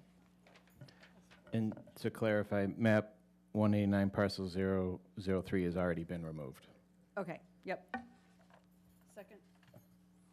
I have a second. Is there any discussion on this proposed amendment? These guys. I have a motion to move the question. Is there a second? I have a second. All those in favor of moving the question on this amendment? Roll call, please. Madam Clerk? And this is just to move the question. Are you withdrawing the roll call? Okay. So again, this is to move the question on the proposed amendment. All those in favor of moving the question, say aye. Aye. All those opposed? Any abstentions? Okay. So again, this is the proposed amendment on 2019-042A as read. All those in favor? Roll call, please. Of this amendment. Madam Clerk? Biedenbender, Yes. Cullum, Yes. Dagwan, Yes. Flores, Yes. Rep Cressetti, Abstain. Hebert, Yes. Levesque, Yes. Neary, Yes. Schnapp, Yes. Steinhilber, Yes. Tinsley, No. Wallace. No. Okay. You have the final count there. Yep. Amendment passes. Yep. Any other? I have a second amendment. Okay. And this goes to, this is again for our folks in the audience, this goes to concerns raised about tightening up our zoning where you have, to make it easier for businesses and to streamline the process for business owners. So my next amendment is to amend the map to rezone parcels currently zoned to HO to HB and put parcel I 209. got to stop you there. We have to do it parcel by parcel. And we have to go off of the template that was provided by planning and by legal. So if you want to strike a parcel, that's fine. We just need to do it. We have to do the map and parcel. Okay. That's the only way to do it. Put on your mic. Well, this is, I haven't recognized you, but Okay, I'm sorry. I was, this was provided by you. Oh, So I'm hoping we're not getting a second story on what was provided, but go ahead. the other side of the story is the amendment that was made to strike 209020, I think accomplishes what Councilor Biedenbender is trying to accomplish. So as the article in front of you currently stands, the HB, the HO would be the HB without any further amendment. And I thought that's what Councilor Biedenbender was Okay, seeking. but in previous discussions, it's been very clear that we can't just amend with swapping in zones. You had to go map and parcel. It's been very precise. All right, So I just want to be, I'll do I that. just want to make sure we're doing Okay. it correct, and that's on the advice of legal. Okay. So now it's a little bit different from the podium, which happens from time to time. I'm But I want to stick with what has been discussed through this whole process, to be If very I- precise. No, if I may, I I guess. also, I think you were speaking for Councilor Biedenbender, were you trying to eliminate just that one parcel? Is that No. what- Okay. Oh, okay. Well, wait a minute. I guess I'm confused now. In essence, what I want to do is what is currently HO, just make it HB, because it is No, effectively. we're going to take it map and Right, parcel. I understand that, but So I'm let's just trying to give you a sense of what. I understand. I'm not, I just want to be clear to everyone. I don't want to do it in two different ways. If you have a parcel you want to strike, make the amendment to strike that parcel. And if there's 5 of them, make the amendment to strike 5 parcels, but they have to be listed, Okay. each parcel All by right, parcel. so to amend the map, so this is, my proposed amendment is to amend the map to rezone the following parcels currently zoned HO to HB. Map 189, parcel 209086 CND, map 189, parcel 209085, map 189, parcel 209084, map 189, parcel 083, map 189, parcel 082. No, yeah, you have a different map. We have to work off the same document. Sorry, I thought I was. Sorry, okay. Can we work off of this one? And it has the amendment language right there. I don't know what you're reading off of, but we have to read off of the same thing, all 13 of us. It was provided by legal before this meeting. It was developed all day with legal and planning. It was in the packets to start the meeting. This map doesn't work? This one right here. and it has the paragraph, how you make an amendment, a motion. You need to read it and then do the map and parcels. Oh, Jesus, I need my glasses. I can't see this. No, this is long distance. That's not going to work. Thanks. Oh, man. All right. Okay. To amend the map to rezone parcels currently zoned HO to HB. I got to stop you. I don't know what you're reading off of. This packet right here. I'm sorry, but this is very Looking at it. frustrating. Right here. This one, Okay. right? Yeah, right? Is Yeah, that not you're what getting, I'm holding up? no. Right here. Yeah. Right? That's what I'm looking at. This is nothing about rezoning anything at that paragraph at the top. Ruth, have you provided two separate packets that we don't all have? No, I have not. I'm sorry I wasn't as articulate as I should have been. Currently before you is a proposal that would change what is currently HO to HB. So that's what currently is before the council. No, I'm sorry, to HO to HB, except there was an additional parcel, which was, I got to stop you there. yes, This is about expanding the highway business zone and expanding it onto other parcels. We have the maps in front of us with the proposed expansion. If someone wants to take a parcel out of the proposed expansion, make the amendment to strike the parcel. It's all written right here. no, Correct? and You gave this to me. I You absolutely. called me 3 times today to make sure we use this. And now we seem to be reading off of other documents, and now you're talking about the item in front of us to rezone this and that. We're talking about an expansion. The crosshatch ones are the parcels that were recommended to be expanded. So if we want to take them out, All right, yep, then I got and I'm nothing- not mad at any, I'm not I got upset at nothing to anyone in say. particular, I just want to be operating off of I the got same nothing to piece of say. paper. May I just try to, I know I'm not really being as clear as I I should think be. maybe you got to stop on Yeah, your head, yeah. but No, so let me just try to explain. What was currently before the council is that the HB, the HO would be turned to the HB. There was only one additional parcel that was not currently in the, there was only a small portion of that parcel in the OM, and that has been removed. That is parcel 2009-020. I guess what I'm trying to say is if the intent of the council and in the intent of Council Biedenbender's amendment is to change, to assure that the OM is changed to the HB, no further amendment has to take place. It's already taken place. Okay. When let me just stop you. Yeah. And I appreciate you trying to explain this, but I also don't want it assumed what a council is trying to Okay. do, okay? Okay. That's why we're trying to be very precise. That's why this was drawn up. I know you worked on it all day. There was Yes. many phone calls, and I know Elizabeth helped you with this, so that all of us had the same language, and we were very precise. And if you're going to strike something from the expansion or make an amendment, that we read it exactly like it is in the map and parcel. And you're getting into something that has not been discussed all day today. No, I guess what I'm saying, it's already been all right, okay. accomplished, if All I right. just may. Stop. It's- Please stop. Okay. Please stop. Okay.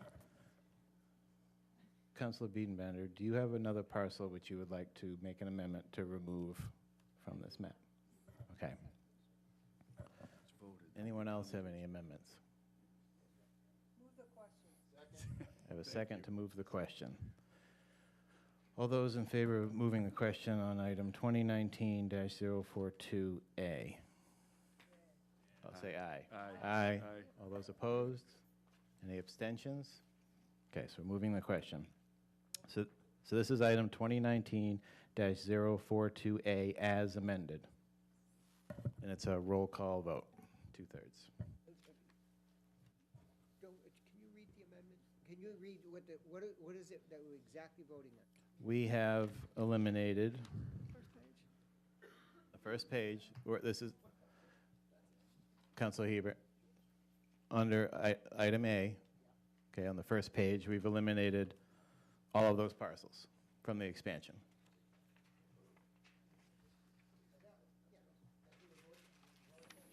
And then on the second page, it's just the last parcel, 020. That was removed. Yeah, those were the motions that Councilor Levesque put forward in the beginning. Okay? So again, it's a roll call vote, item 2019-042A as amended. Madam Clerk? Cullum, Yes. Dagwan, I abstain. Flores, Yes. Rep Cressetti, No. Hebert, No. Levesque, Yes. Neary, Yes. Schnapp, No. Steinhilber, Yes. Tinsley, Yes. Wallace, Yes. Friedenbender, Going to abstain.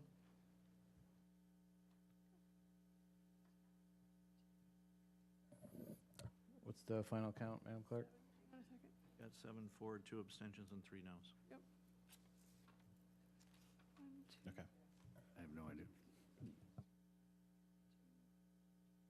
All right. So that does not pass as amended. Okay.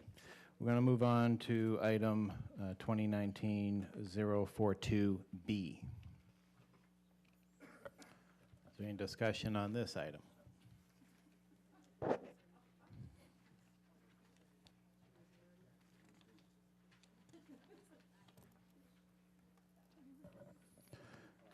We're moving west to east.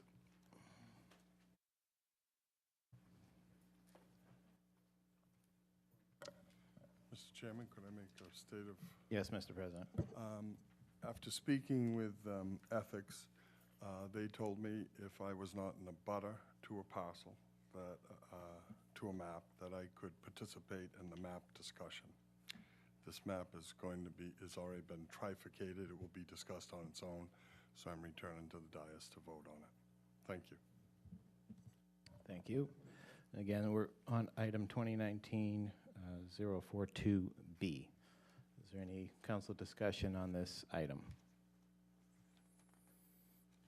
Councilor Biedenbender? Just to reiterate, things that have already been said about this, but I don't want it to be absent from people's thinking when they're thinking about this particular map.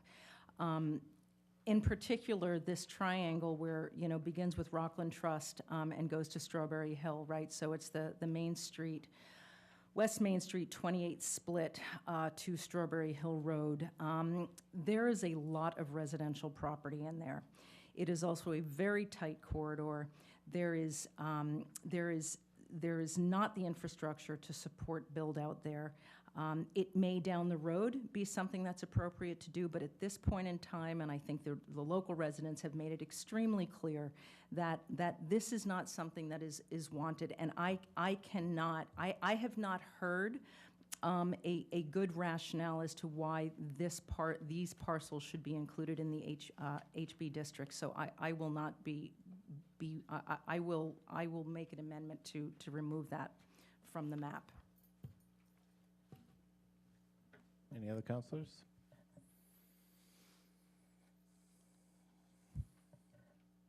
Councilor Crocker? Thank you very much. What we're talking about is some very different pieces of real estate here on two different thoroughways. And so I would ask that we all be considerate of each and every parcel. I know there's a number of you that have gone into the driveways, looked at each and every parcel, and we should be discussing it in that type of format. What we have is we have sewer coming down from the high school in this direction. What we had just recently was we had what's called the McCartan building that was built for the Cape Cod Hospital. He went and spent the money to bring the infrastructure of the sewer down. What we know is we've all voted to put money coming down Finney's Lane to bring the sewer line, and that would also give us a stub towards Strawberry Hill Road. What you must do is perhaps take a page out of Chatham to really look at how this may assist us in accomplishing a number of goals. In Chatham, West Chatham, they had a section of Route 28 also, which was a state highway, which needs the state curb cut, needs all the controls that you're going to see through that. They had section there where there was a restaurant for sale on 3 and 4 acres of land. The restaurant was assessed for $400,000. The restaurant was proposed to be 10 condominiums. The condominiums were assessed for $600,000 each, and the assessment valuation went from $400,000 to $6 million. There were no children brought into the school system. It was a complete windfall, and when the development agreement was made, it was written in the development agreement that the developer would agree to connect to sewer as soon as sewer came in front of the place.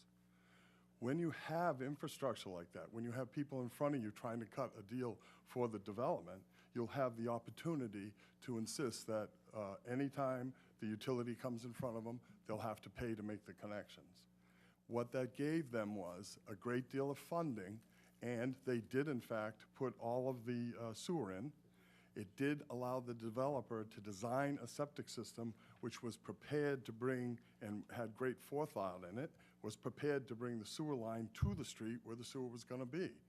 So that is a cooperative effort by the town in a development package with a developer, bringing new growth dollars to us and accomplishing all of our goals in that time. So I can tell you about that clearly because I'm a guy who developed that. So that's a story, that's my story, and that's a story that worked, and that's a story that paid big revenue to Chatham and became something for Chatham. Now, we're talking about that possibility for ourselves in the right area, and it has to be the right area. And I have every faith and belief that all 13 of us will make good choices here, but we need to be looking at these individually. We can't just unequivocally say no. First of all, we have the estuary overlay in play. Whenever the estuary overlay is in play, we're not going to have rampant growth because you can't advance any discharge in that site until you prove that there's new alternative systems or that you have sewer connection. So it's all about a future design. It's about a design plan. It's about an assessment. It's about looking at ways to improve corridors. And don't think that this traffic study stuff is great fodder, but you cannot get a permit from the state curb cut without spending about 25 grand, which is what I did in Chatham on Route 28, and without spending about 6 months. So nothing happens fast and nothing happens cheap when you're dealing with the state. So that's the criteria that any developer who looks at this will be facing. He'll be facing every board that wants to know how are you going to take care of the infrastructure when there's an estuary overlay, how are you going to handle the traffic issues, and how do you go forward from here? And so we're talking about planning because it has sensibility. We're not talking about what will be there, what won't be there. When a new tile shop goes there, do I, instead of driving from my house in Osterville to Yarmouth to get tile, will I stop in Hyannis and get tile? So where have I stopped traffic beyond that place? Everybody talks about the traffic on that street. You're stopping the through traffic as well. You can't accurately depict this without truly talking about the use of each and every site as they come forward. But we need, please, to be sensible, look at these one at a time, try to decide the ones that you want out, let's get them out. But let's not suggest there isn't any value to any of these properties. That would be short-sighted. Thank you. Any other counselors? Councilor Schnapp? I'm concerned that if we start looking at these maps and looking at each parcel, we could be considered spot zoning. And I think that what we really need to be doing is looking at this in a very thoughtful way, taking into all the considerations of the infrastructure needs, the residential concerns. I think we're just a little bit too early to be making those decisions.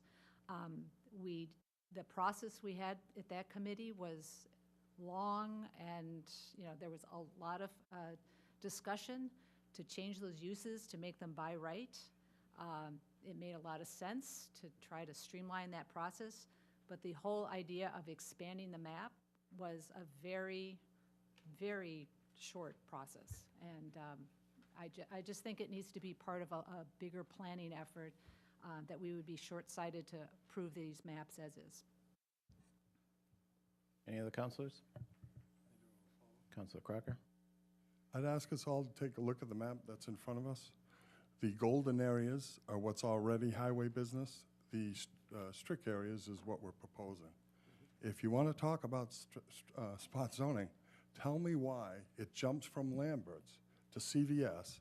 Tell me why it jumps from there over to the CPA next to the building. That is spot zoning. Tell me why Honda Garage doesn't go to South Main, to Strawberry Hill Road.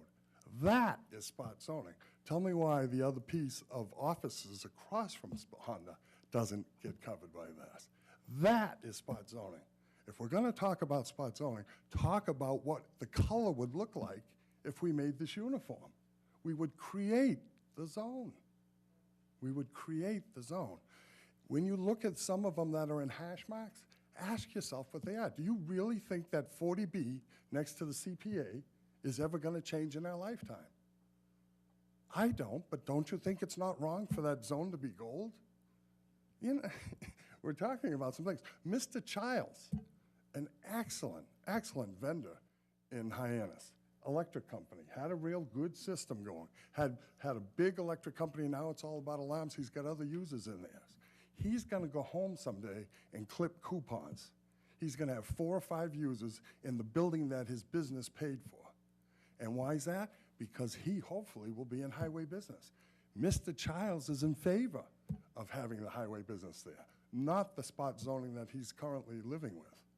We need to really talk about this in a real clear, concise manner. You can take them one at a time, or you can look at it as a zone of color that should be there.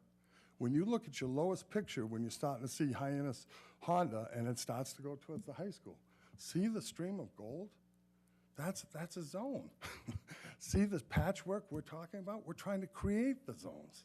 There's nothing wrong with what you're doing, but if you don't like 1 or 2 of the pieces, pull it out, throw it up for discussion. But don't suggest that it's wrong to run the color from head to toe and create the zone that's necessary. Thank you. Any other counselors? I'd like to make an amendment. Councilor Beanbender? Under Section 1 of 2019-042B, I move to amend the town zoning map, the Centerville zoning map, and the Hyannis zoning map referenced in Section 1 of the order by striking from those maps the parcels identified as Map 229, Parcel 101, Map 250, Parcel 049, Map 250, Parcel 009, Map 249, Parcel 063, Map 249, Parcel 053-001, Map 249, Parcel 053, Map 249, Parcel 054-CND, Map 249, Parcel 055-CND. And for the audience out there, that is the Lambert's Triangle. All right, I have a second. Any council discussion on this motion? Mr. President? Mr. Chair. President Crocker? Thank you. Those particular parcels, if you're looking at it, are very unique to themselves. I've been in the driveways, I've been up the property, I've looked at them closely. What you have is a very unusual convenience store on next to Lambert's, and then you have these open parcels around it that seem to have one house or one structure on them. And then you hit the John B. LaBelle common driveway for about 9 or 10 units. I know that, I built that. So that's multifamily right there, and we're talking about putting them under the stripes. So what you have is a very congruous grouping of raw land that would probably favor more for a developer, would favor more housing than any other aspect, because there is not the visibility of real retail. So when you don't allow the highway business here, we're probably striking an opportunity of a premier situation to have housing. Secondly, we know the sewer is just 4 doors up at McCartan's building. So I just ask everybody to think about that as we discuss this. Thank you. Any other councilors?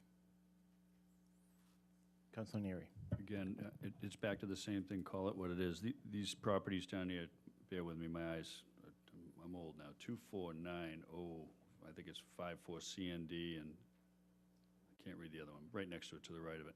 I mean, they're apartment buildings. They are what they are. They're not single family, they are what they are.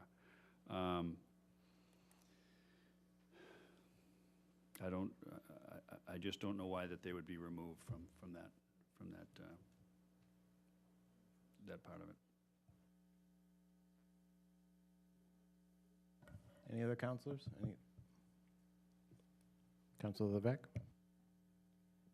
I can understand that, and I think we've mentioned, our appreciation of Mrs. Sweet being here, that her property, she's not a big fan of that area being developed,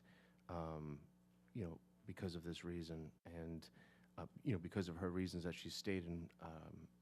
But I think that, if, maybe if we want to talk about, I understand that's not what's on the floor right now, but, I would understand if maybe we wanted to remove that, or, that type of thing, even though you could do deeded right, if you could put it in deed that you don't want to have anything else but residential, you could call Janet Milkman at BLT and donate that as free space in perpetuity forever. And so that could be done.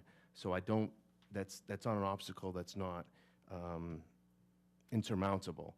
And as far as the other two pieces of property, I think it would be great if, given an opportunity, maybe, a developer could come in there.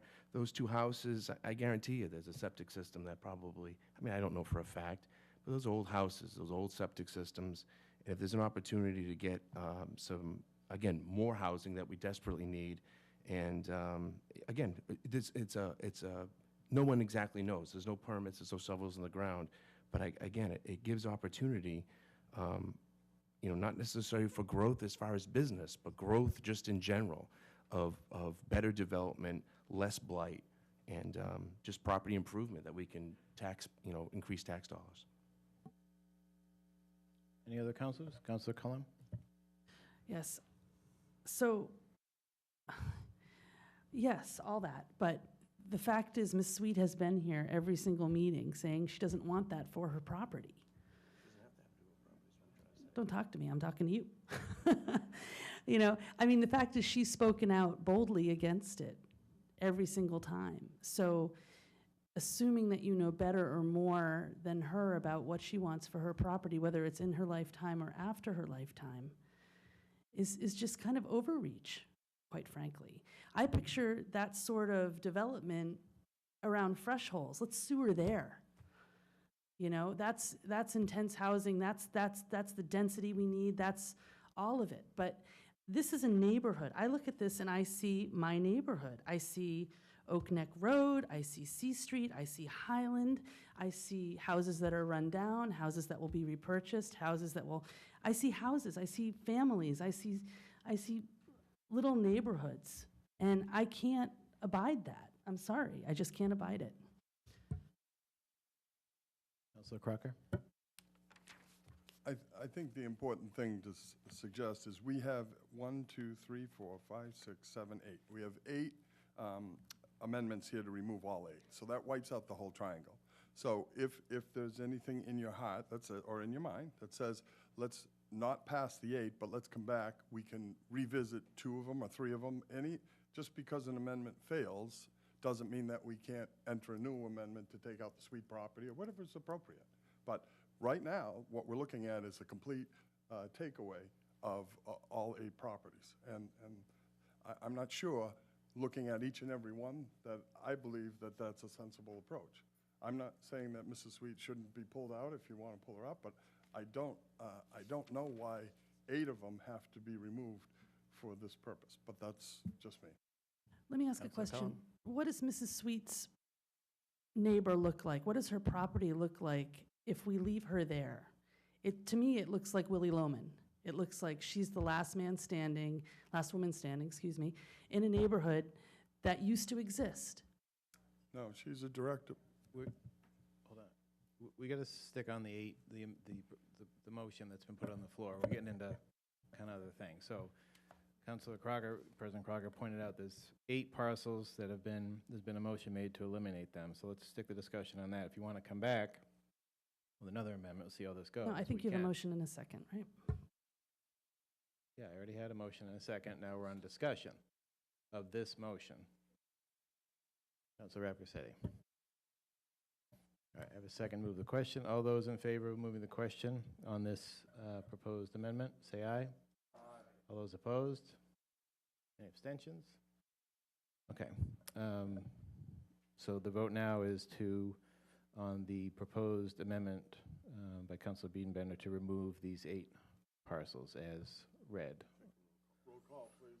All those in favor of this amendment? Madam Clerk, roll call.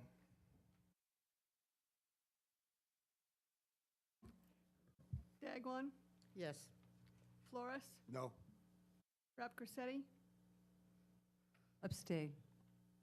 Hebert, No. Levesque, No. Neary, No. Schnapp, Yes. Steinhilber, No. Tinsley, No. Wallace, No. Friedenbender, Yes. Crocker, No. Cullum. Yes. Doesn't pass. The amendment doesn't pass. Does not pass, no. We'll continue. Close. Simple No, majority. simple majority. It does not pass. Right. So we'll continue with discussion on this item, and we're on the item 2019-042B. Any other counselors on this item? Could I get a clarification on which pieces are Mrs. Sweet's, please? By parcel number and count. I'm unclear on that. One more time? Vice President, I think, because he visited all the properties. 53.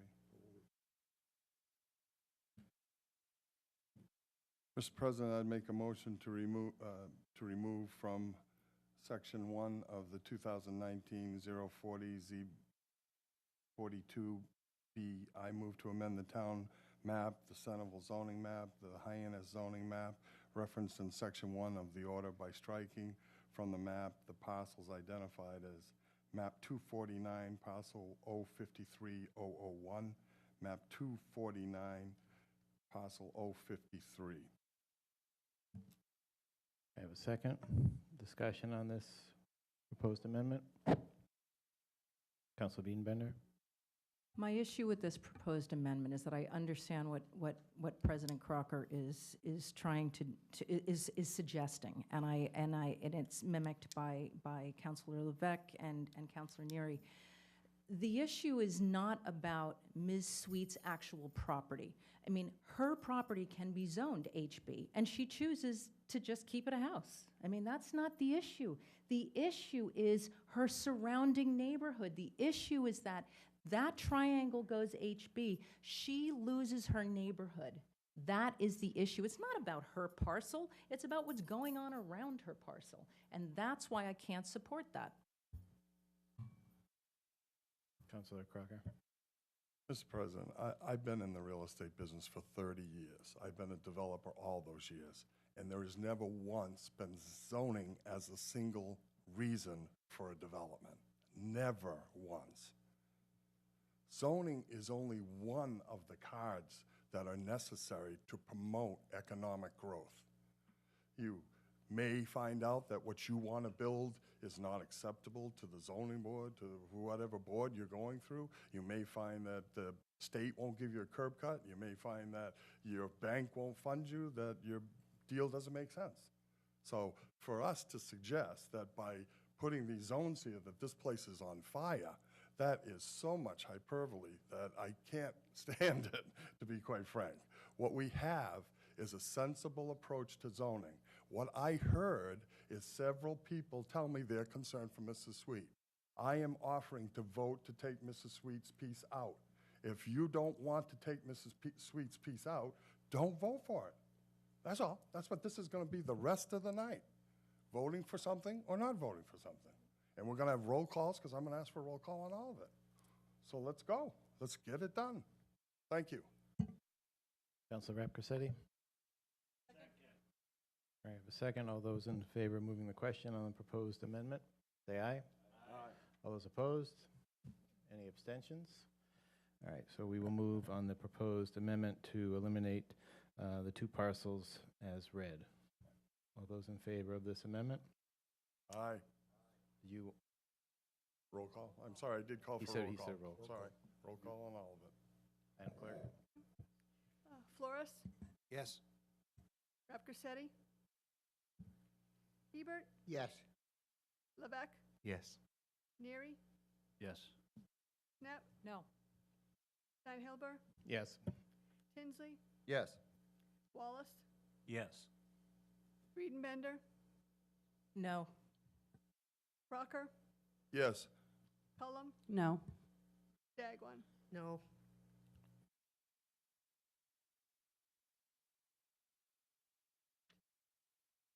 I believe the amendment passes. 8-4. Yep, okay, so the amendment passes. Next. Any further discussion on the overall item 042B? Move the map. I have a second. All those in favor of moving the question on item 2019-042B? Say aye. All those opposed? Any abstentions? All right, this is item 2019-042B as amended, and it's a roll call vote. Madam Clerk?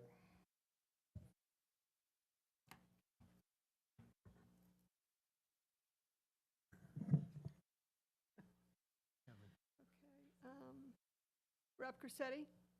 Stay. Hebert? Yes. Levesque? Yes. Neary? Yes. Schnapp? No. Steinhilber? Yes. Tinsley? Yes. Wallace? Yes. Friedenbender? Nope. Crocker? Yes. Cullum? No. Dagwan? No. Flores? Yes. And count. 8-4 to 1. Doesn't pass. 841. All right, we're on to item 2019-042C. Any council discussion on this map, this item? Move the map. I have a second. All those in favor of moving the question item 2019-042C, say aye. Aye. Any opposed? Any abstentions?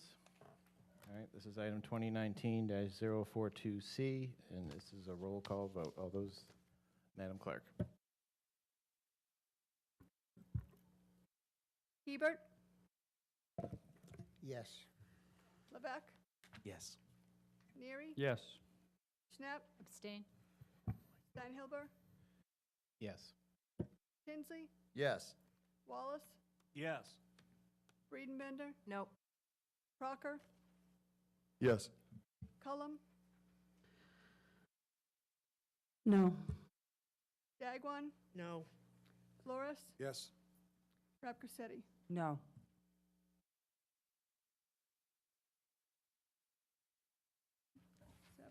Seven yeses.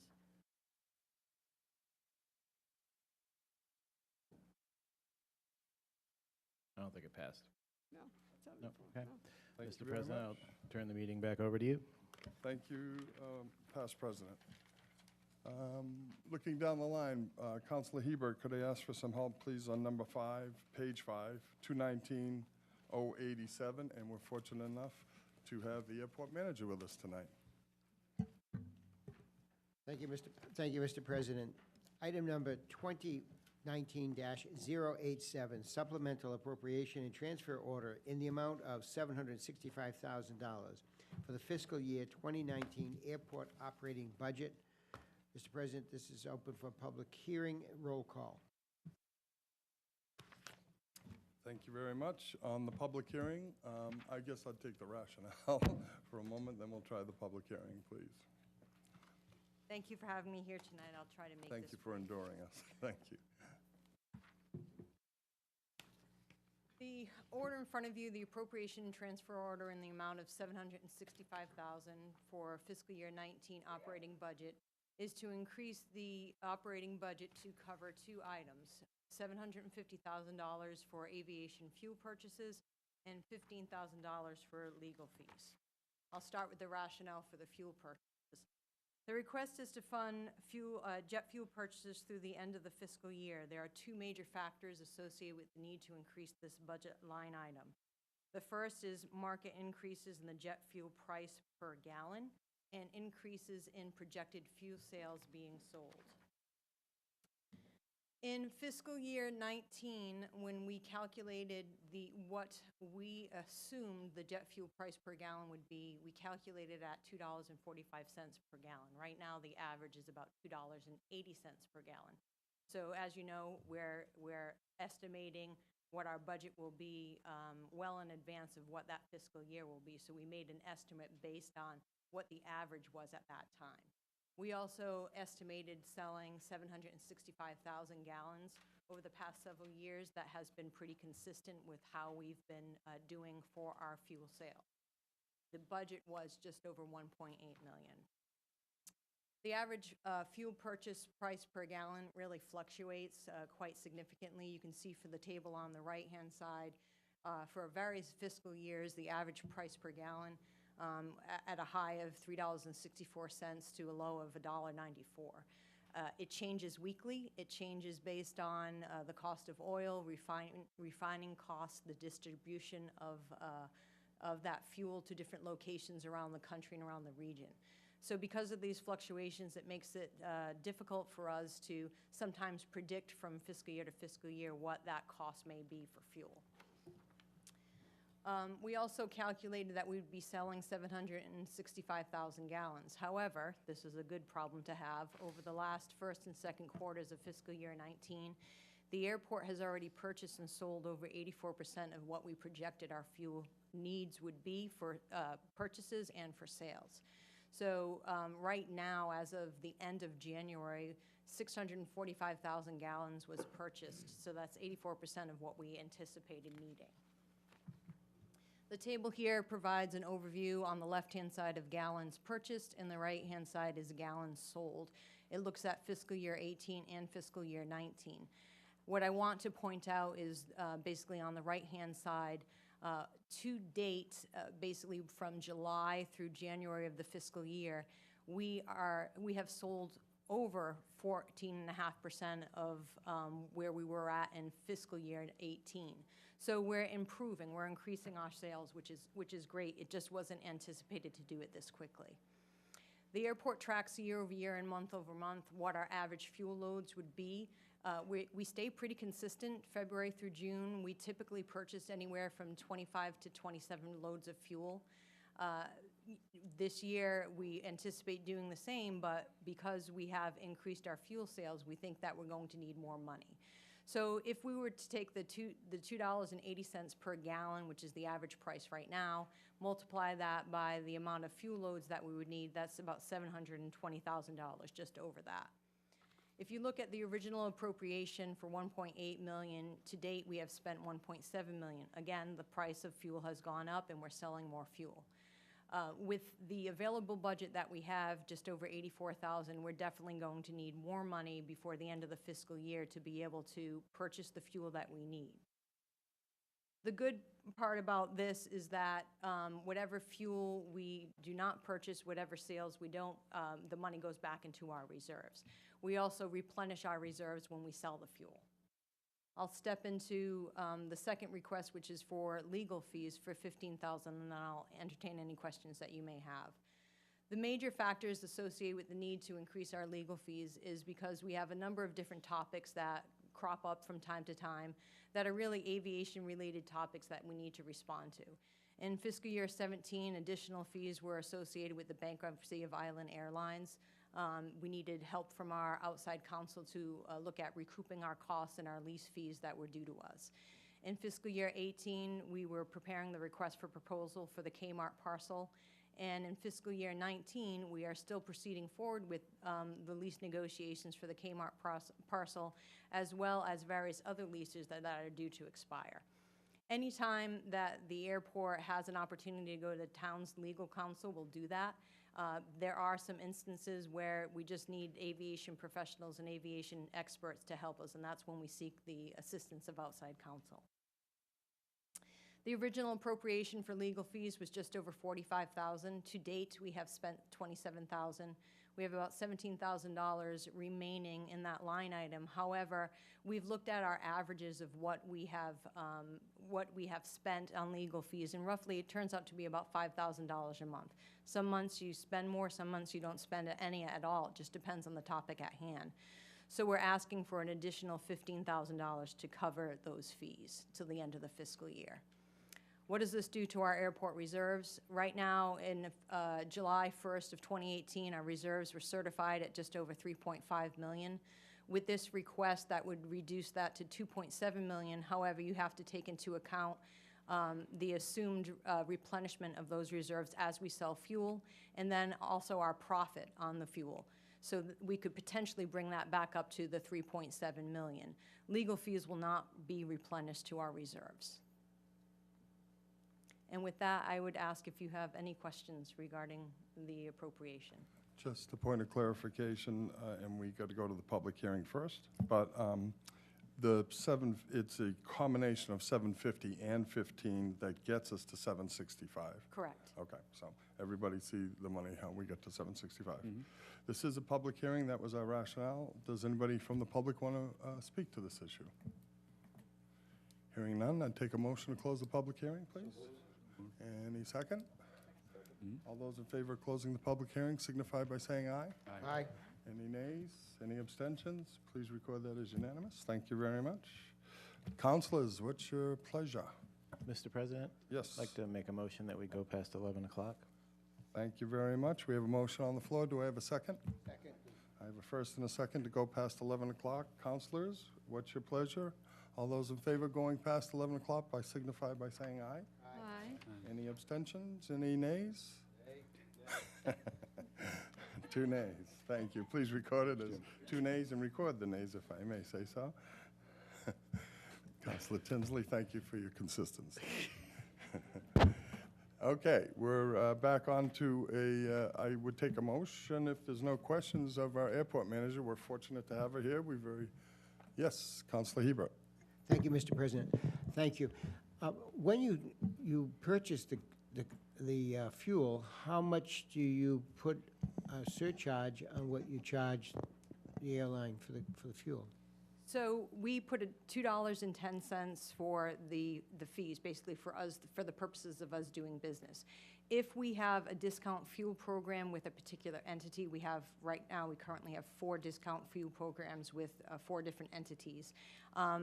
Depending on what their contract is with us, they get a reduction. So, for instance, NetJets has a contract with us for purchasing 200,000 gallons annually from us. Their reduction based on that level that they want to purchase is about 60 cents per gallon. So it depends on who's purchasing the fuel. So regardless of what it cost you for the fuel, they get that discount? We discount, right, we discount it from our $2.10 markup. So what do you actually sell that for? I mean, what is your, so if you, how do you recoup your expense there?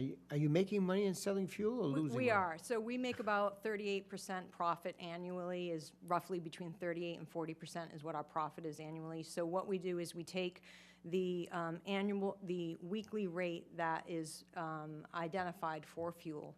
We take that rate and then we mark it up by $2.10. So for instance, right now, this week, it's $4.74 is what the price is for fuel.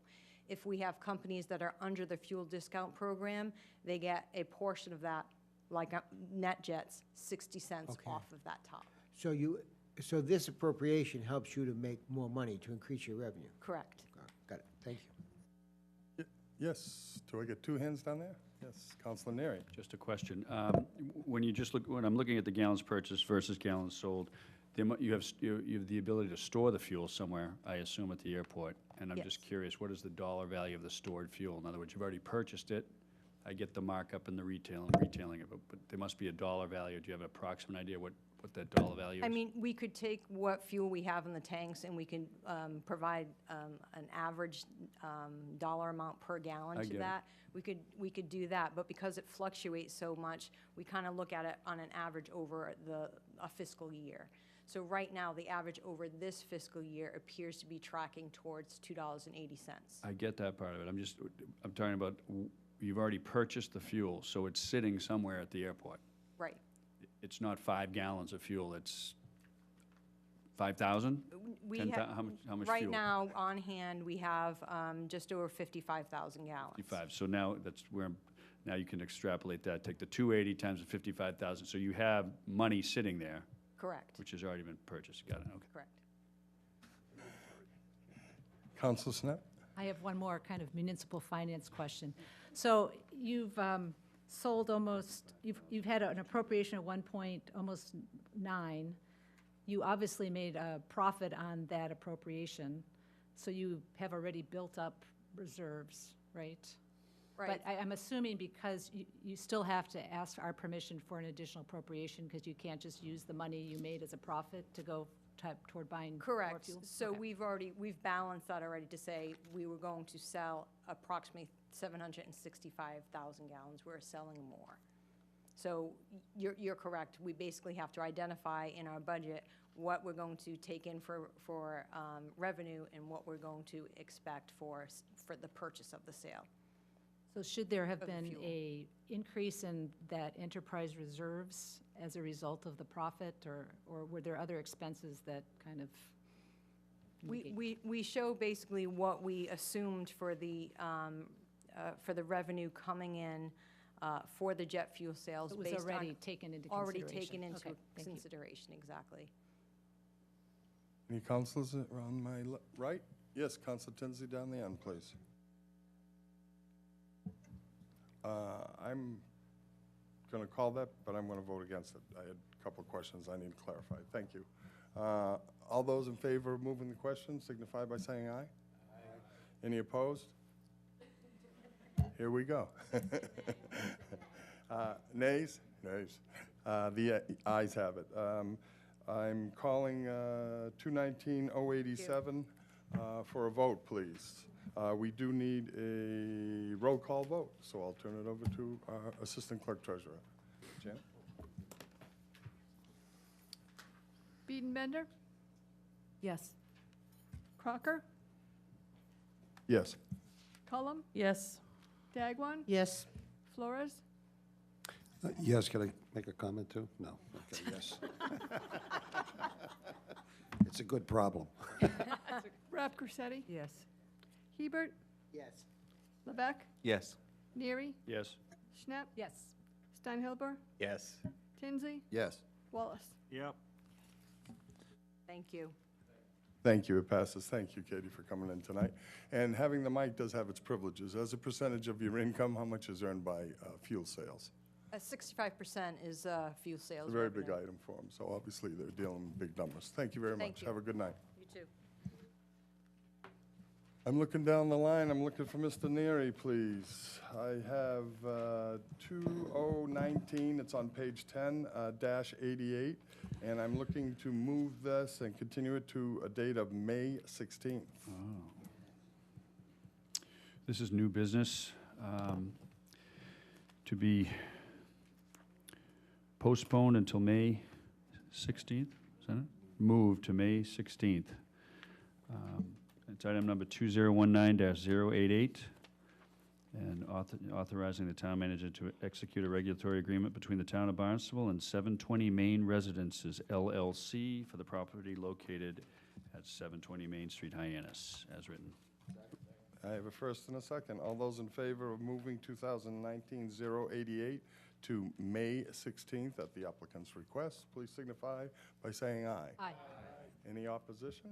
Any abstentions? Please record that as unanimous. Thank you very much. I am on page 23. And I will ask Councilor Schnepp, please, to read in 219-092. We've had an esteemed attorney sitting on the bench here with us tonight. How are you? Old business, public hearing, roll call vote, 2/3. Item 2019-092, amendment of the zoning map of the town of Barnstable, Massachusetts, to amend and expand the Residence C district to include the entirety of parcel 116-014. I have a first and a second to open to a public hearing. 2019-092. Is Elizabeth with us, please? Oh, Paul, how are you tonight? How you doing? Good, welcome, welcome. How are you? Good evening, Paul Wackrow. For the Planning and rationale, Development. please, Paul. So this item proposes to amend the zoning map for a small portion of what is now a residential property in Osterville.